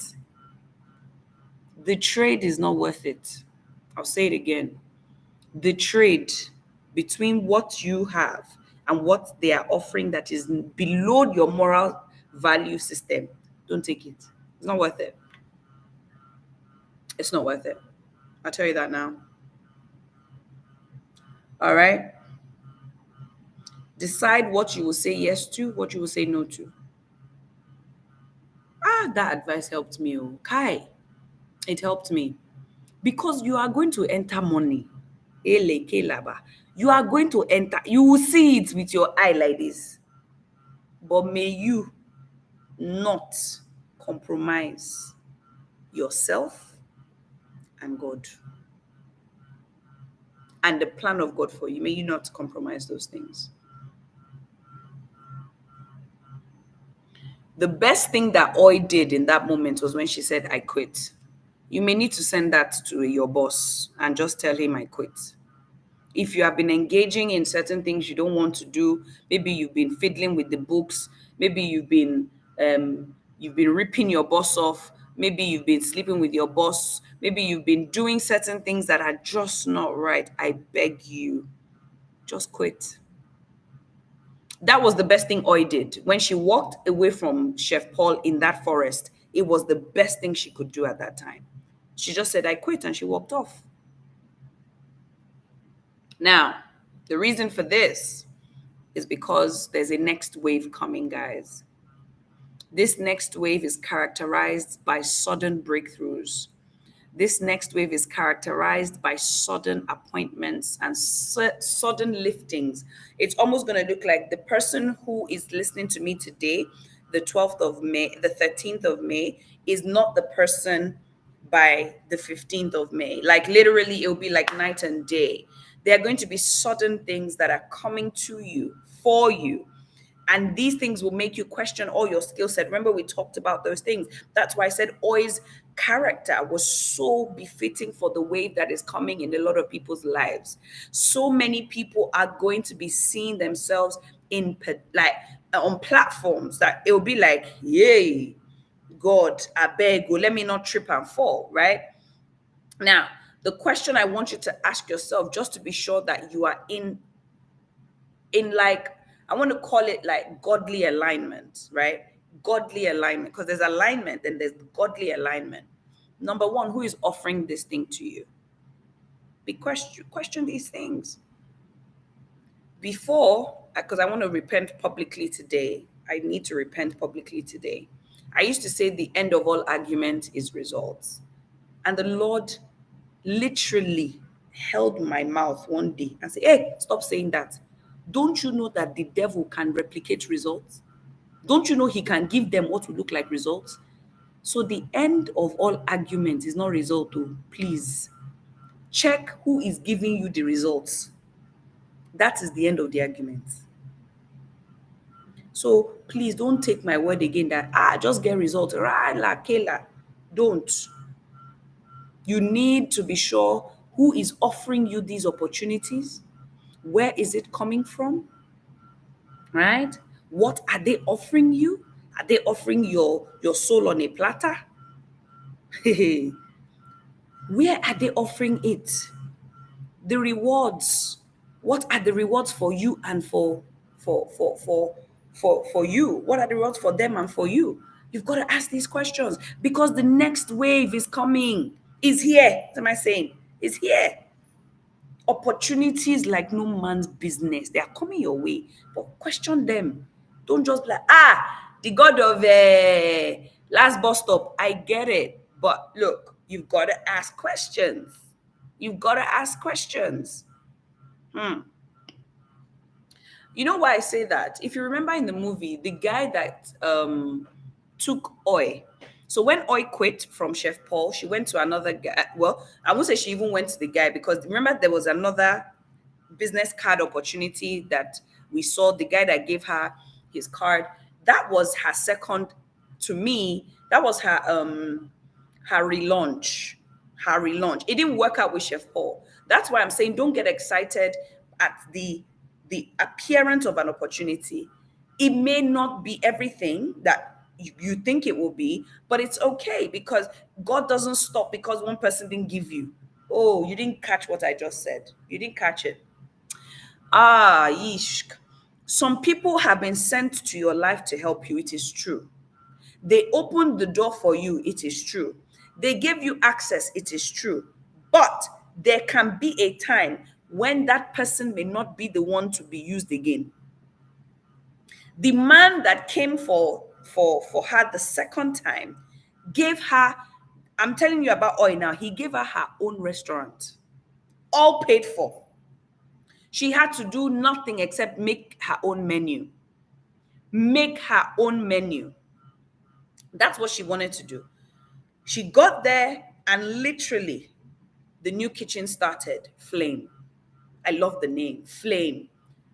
You know what was interesting? Metaphorically, that kitchen, it also is, it represents society. So if you notice, there was a point where Oi was in the middle of the kitchen, and then the other people in the kitchen were bringing different things. They were bringing, what do we call it? Different soups. She would say it's too salty. They'll bring something. She'll say, add a bit of this, all of that. Look, society wants to tell you what to do when you're at your relaunch stage. Do this, do that.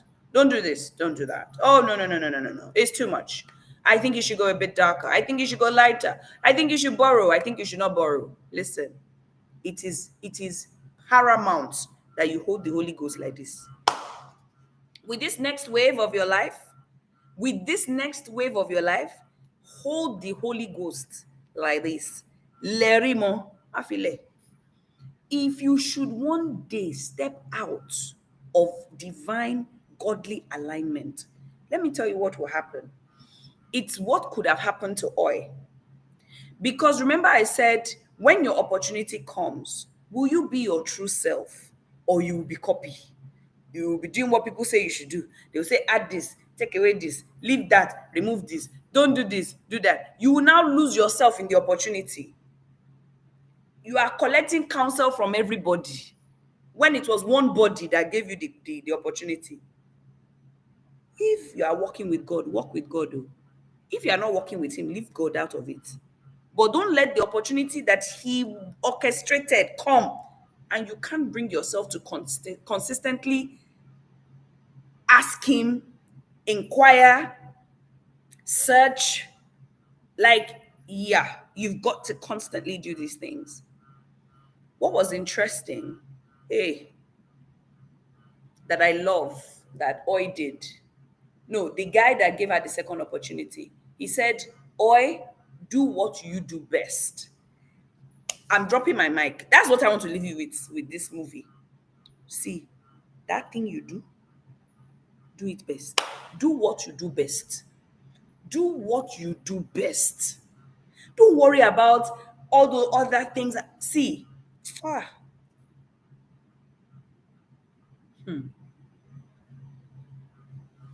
ah, Father, please help me to disseminate this the way you explained it to me.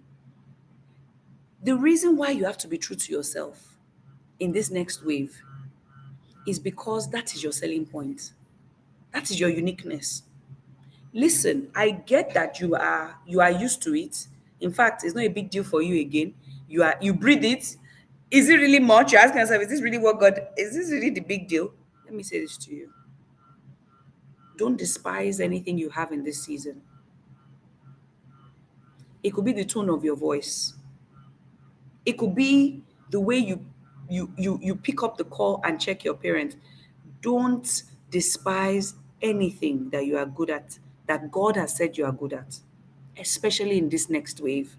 This next wave is characterized by a lot. And you know what is funny? For those of us who are in like the rest season of our lives, do what you do best does not mean that it's only in the doing. I don't know if you get what I'm saying. Like, if for someone like me now, I'm in my rest season.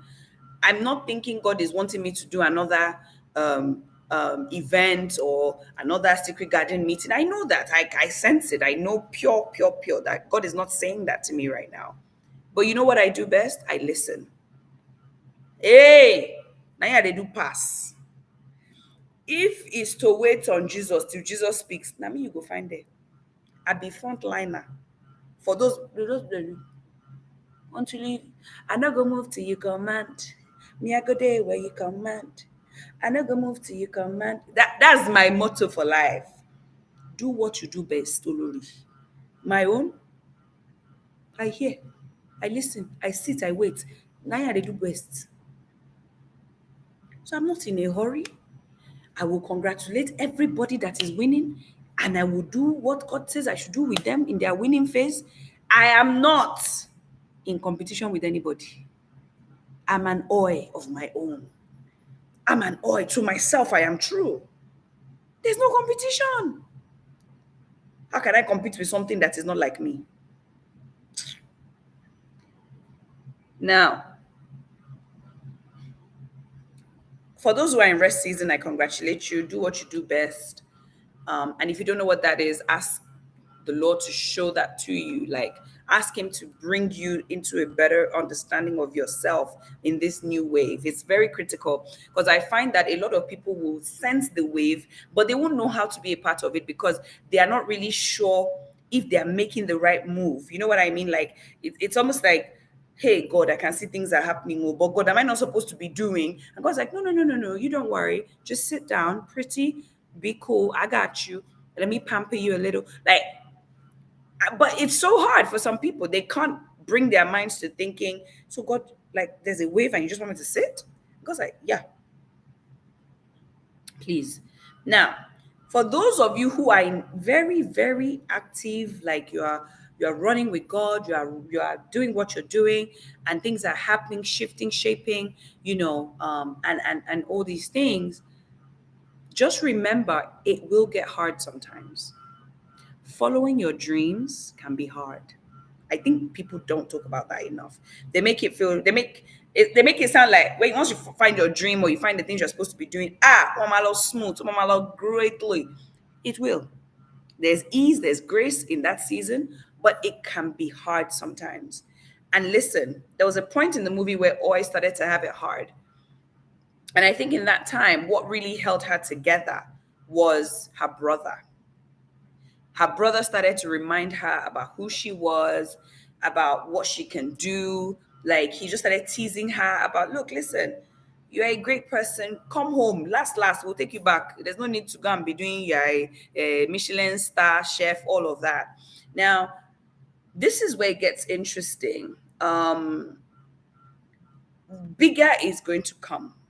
Oh, thank you, God. In the next wave, there's bigger for you in it. Most definitely, there's bigger for you. But let me say this to you constantly. And if you have friends, if you have family members who are going through waves of great, what do I want to call it? Great manifestations, but great exploits. Thank you. Great exploits. Things are really kicking off. Like for me now, I have a family member or two that, man, even me, I'm just blessing God for them. Like, Baba, thank you. Baba, thank you for all these wonderful things you're doing for them and all of that. I was speaking to one of them tonight. I was like, that he needs to like document the way these things are happening, because if you say it in future, it may actually, you may crunch it down to make sense, but write it now when it doesn't make sense to the normal human whatever. But anyway, so there's bigger in the next wave for you, that is for sure. That is something, in fact, the Lord wants me to emphasize to you. There is bigger for you in the next wave. But here is what he wants to say about that. You've got to constantly put your intentions under check. Motives, check. Intentions, check. Motivations, check. Constantly keep checking your heart. Constantly. Like, I don't know what system you're going to put in place for that. But once you sense pride, because let me say this to you, pride, hey, oh bad gone. Pride would have knocked you off your feet before you realized you are down. You won't even know when you're going down because it won't announce itself. Check your heart. Check your heart. Once evidence of pride is there, if I were you, ask God to excavate it fast. And that's why I like David. In Psalms, you keep hearing him say, search my heart, remove things and things that is not of you. Teach me your ways. I beg. Because he never wanted to be full of himself. Are you getting my point? So the I wrote here, I said, when you are special, I think I can't remember who wrote it now, that all Oi wanted to be, she just wanted to be special. Guys, every one of us wants to be special. Everybody. That's my conclusion tonight as I close. Everybody wants to be special. And guess what? You are. That's the beauty. You are super delicately special. Like, you are very special to God. You are special in your makeup, in the unique things that make you. You are special. Oh, trust me when I say that you're really special. And I know that for some of you, you are scared of this next wave. You've been feeling it. You've been, is it, I hear the sound of abundance of rain. You've been hearing the sound of that abundance. It's like you can taste it in your mouth. Like, God, I feel like this thing is right here and things are coming to me and all those things. I hear you. And you are scared. You are scared. You are scared because you know that moments are happening. They are big. They're super, because I feel like with Oi, her big moment came when they invited her to her first big private dining gig, right? And she was now going head to head with her mentor. May that never be you. Going head to head with your mentor can be very tricky in Nigeria. I don't even want to go into all that. Like, that's a whole culture unpacking situationship going on there. But I think it's interesting because when your bigger moments come, and you start to feel special, the feelings that creep up on you will be like, when will this end? Am I still going to be relevant by next month, next year, in 2 years, right? And you now want to cling to it. Mm. You want to cling to the feeling of feeling special, being the one that is in the spotlight. Because if you remember in the movie, people started taking pictures in her restaurant, and like she became famous. Her dad, the brother showed the dad in the hospital, like, wow, look, Oi has finally made it. Like, this is what she's been dreaming of. And it's almost like she finally got to her destination, right? But you know what was interesting? When she got there, she realized she had not been true to herself. That part of the movie, I can watch it 1 million times, because it takes a lot of strength not to cling to success that doesn't feel right, that doesn't feel like you. It takes a lot to walk away and just say, I beg, free me. Do you know what it meant for this lady, this tennis player? Guys, please remind me her name. When she walked and retired from tennis, Serena. Like, I can't imagine. And then she just wanted to change routes. Like, she's like, I just want to retire. I don't want to do this anymore. I want to be a venture capitalist for, Black people. Like, that's what I want to do. And you can imagine a lot of people that would have said, oh, you're crazy. How can you not want this kind of success? You that we are all hailing, we're all looking up to. They'll not be saying you are the gift that keeps on giving. Hello, return their gift. Tell them, say you no do again. Say gifts don't finish. There's no more gifts. Right? So, because there are costs attached. That was what Chef Paul was telling Oi in the restaurant scene, where he came to eat at her restaurant eventually. Which I thought he was so wrong. He didn't even tell her well done. He didn't. Gosh, this thing is amazing. But anyway, I just want to pacify those of you who have been looking up to a mentor, a sponsor, somebody you really hold in high esteem, and you've been looking for validation from them, really wanting them to just appreciate the work you're doing and what you're giving to maybe your industry or even to your family. For some of you, it's that you're just hoping your husband or your wife would notice the hard work you're putting into raising your family at this point, the sacrifices that you are making for the family and all. I just want to say to you, listen, your being special will not reduce if they don't validate you. It won't reduce it. And I know you want that validation, but you know what? Because the world is becoming more and more selfish, more and more ambition, this, ambition, that, brand this, do this. And look, because I've been there, I know the way it goes. I know the way it goes. But to thyself, Olori Boye-Ajayi, be true. Be true. That is what I'm asking you for you today.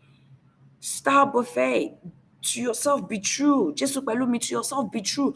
Do what you know you should be doing. Big or small, it doesn't matter. Because you will not be able to sustain yourself by passion alone if you are not true to yourself. You will start adding other things. Look at what Paul did. Chef Paul. Chef Paul started adding things. God. But he says something to her that I want to share tonight as I close for the 100th time. I promise I'm closing now. One of my sponsors again, no, do I call her a sponsor? She's a mentor sponsor. I'll put her in the middle. One day, I went to see her. This was about a year and a half ago. And we got talking about my goals. We got talking about the things I really want to do and all of those things. And I'm really grateful to God because I was able to draw my 10-year plan.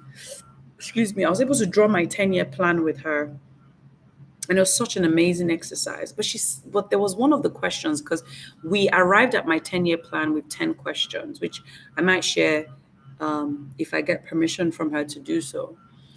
And one of the questions said something about I'll paraphrase it because I can't remember the question exactly, but it said something like, "What is the cost of you having this by this time?" I want to ask you that question tonight. What is this success you are really going to experience? What's it going to cost? Is it going to cost you time with your friends? Like you will literally have no life again. Is it going to cost you saying no to certain invitations? Is it going to cost you leaving your family and moving to another place?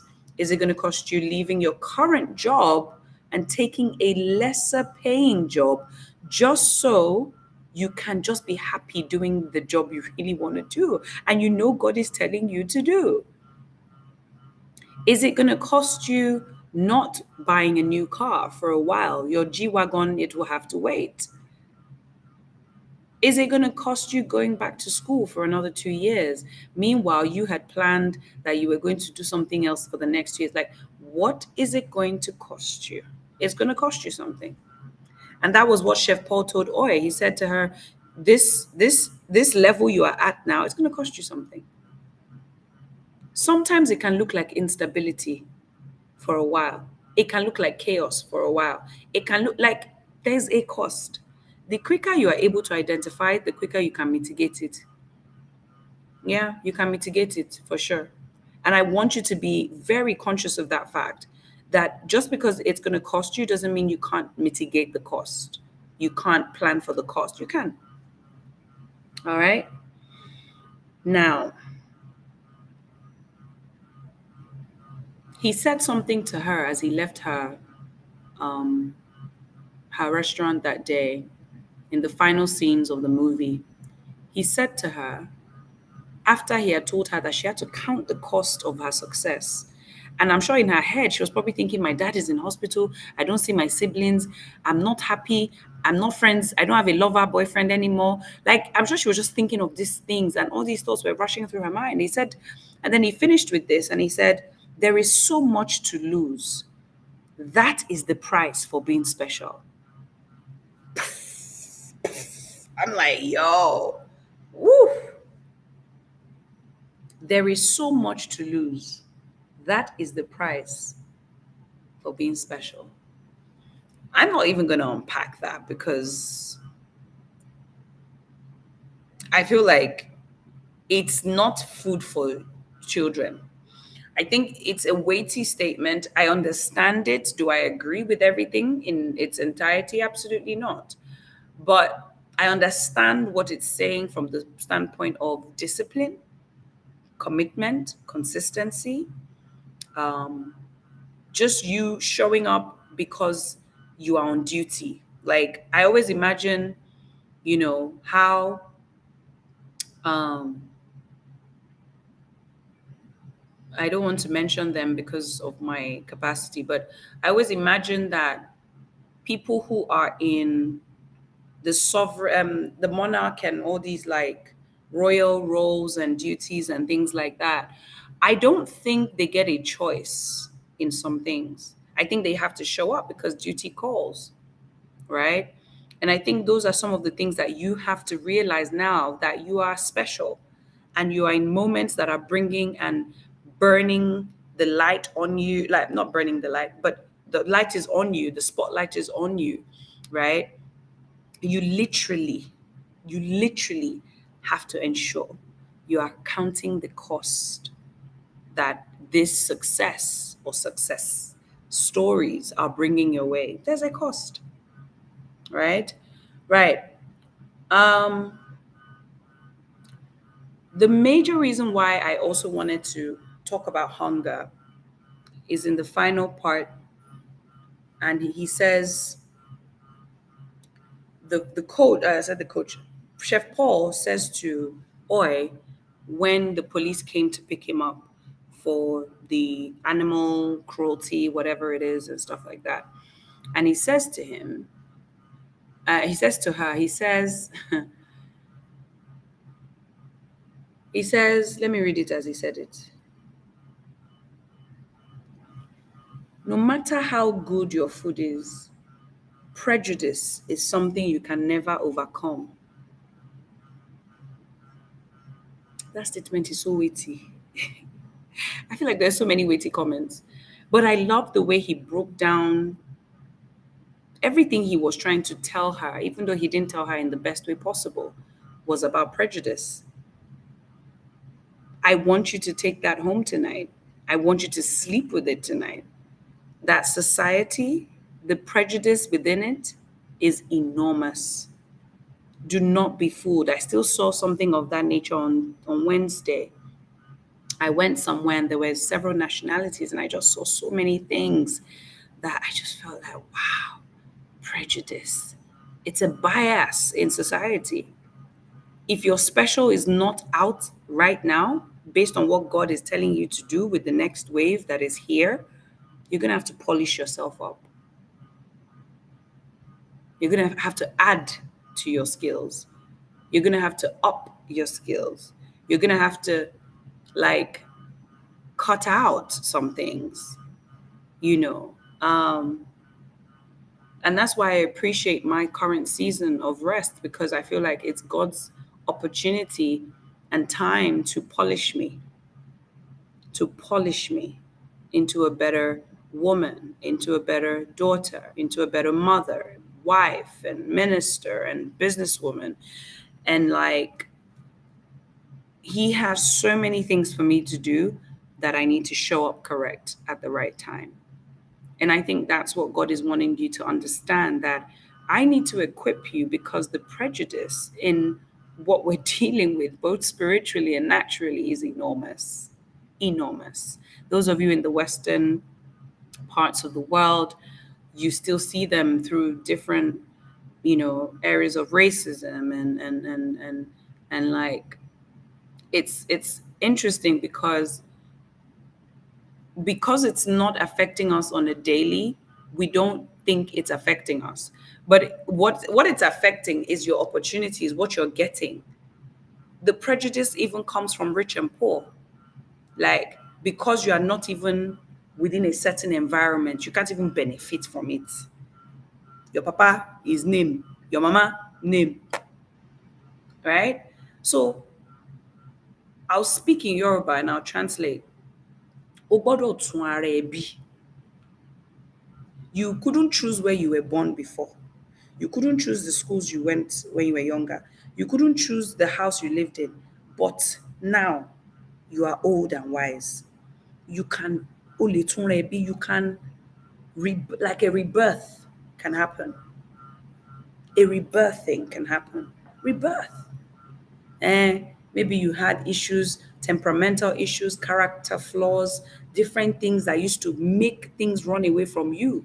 You are already at operating in a country that is the way it is. It's the grace of God that has not even let you suffer more than you are suffering as a Nigerian.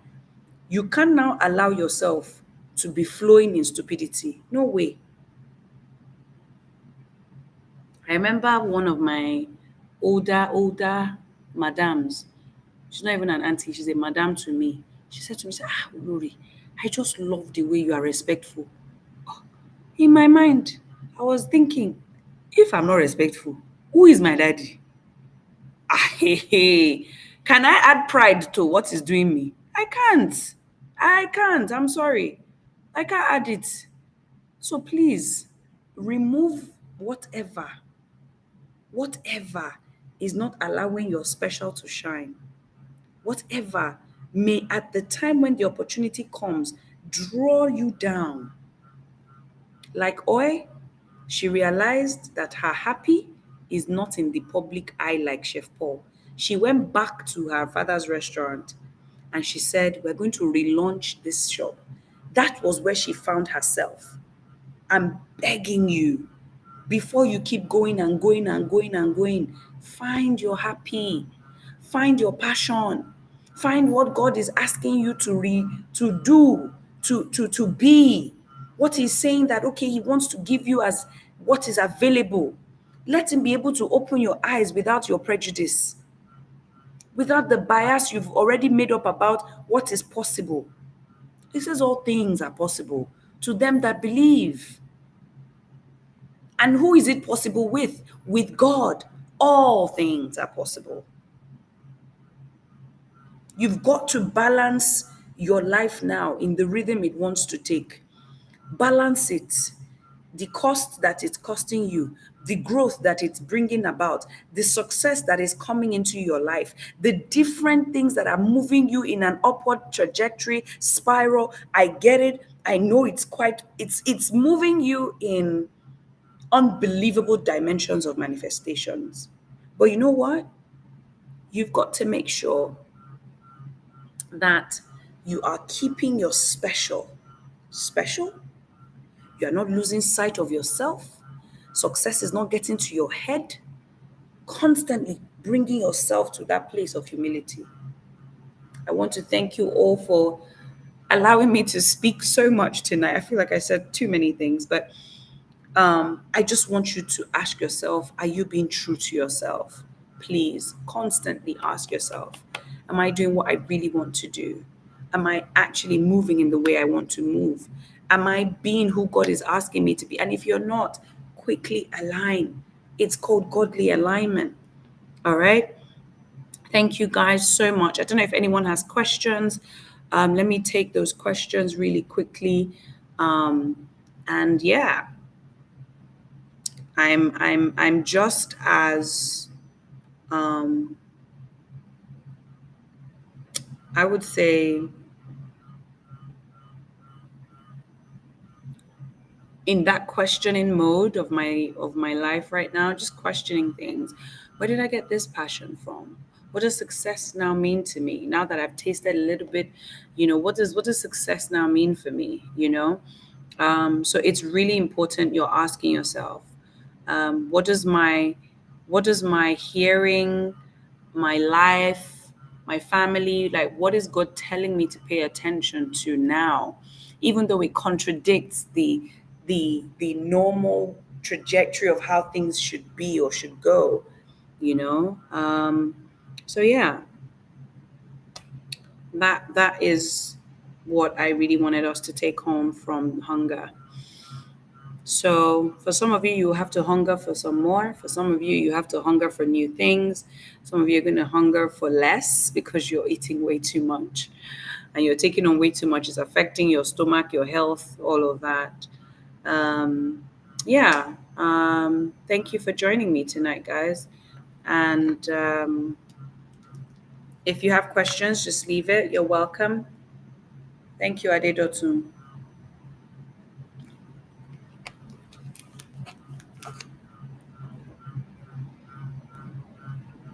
Okay, so Kelechi is asking about the Pathfinder experience. So, right now, of course, everything is on our e-learning platform, but we haven't relaunched it this year just because we don't um, believe that that's the direction that we're supposed to go.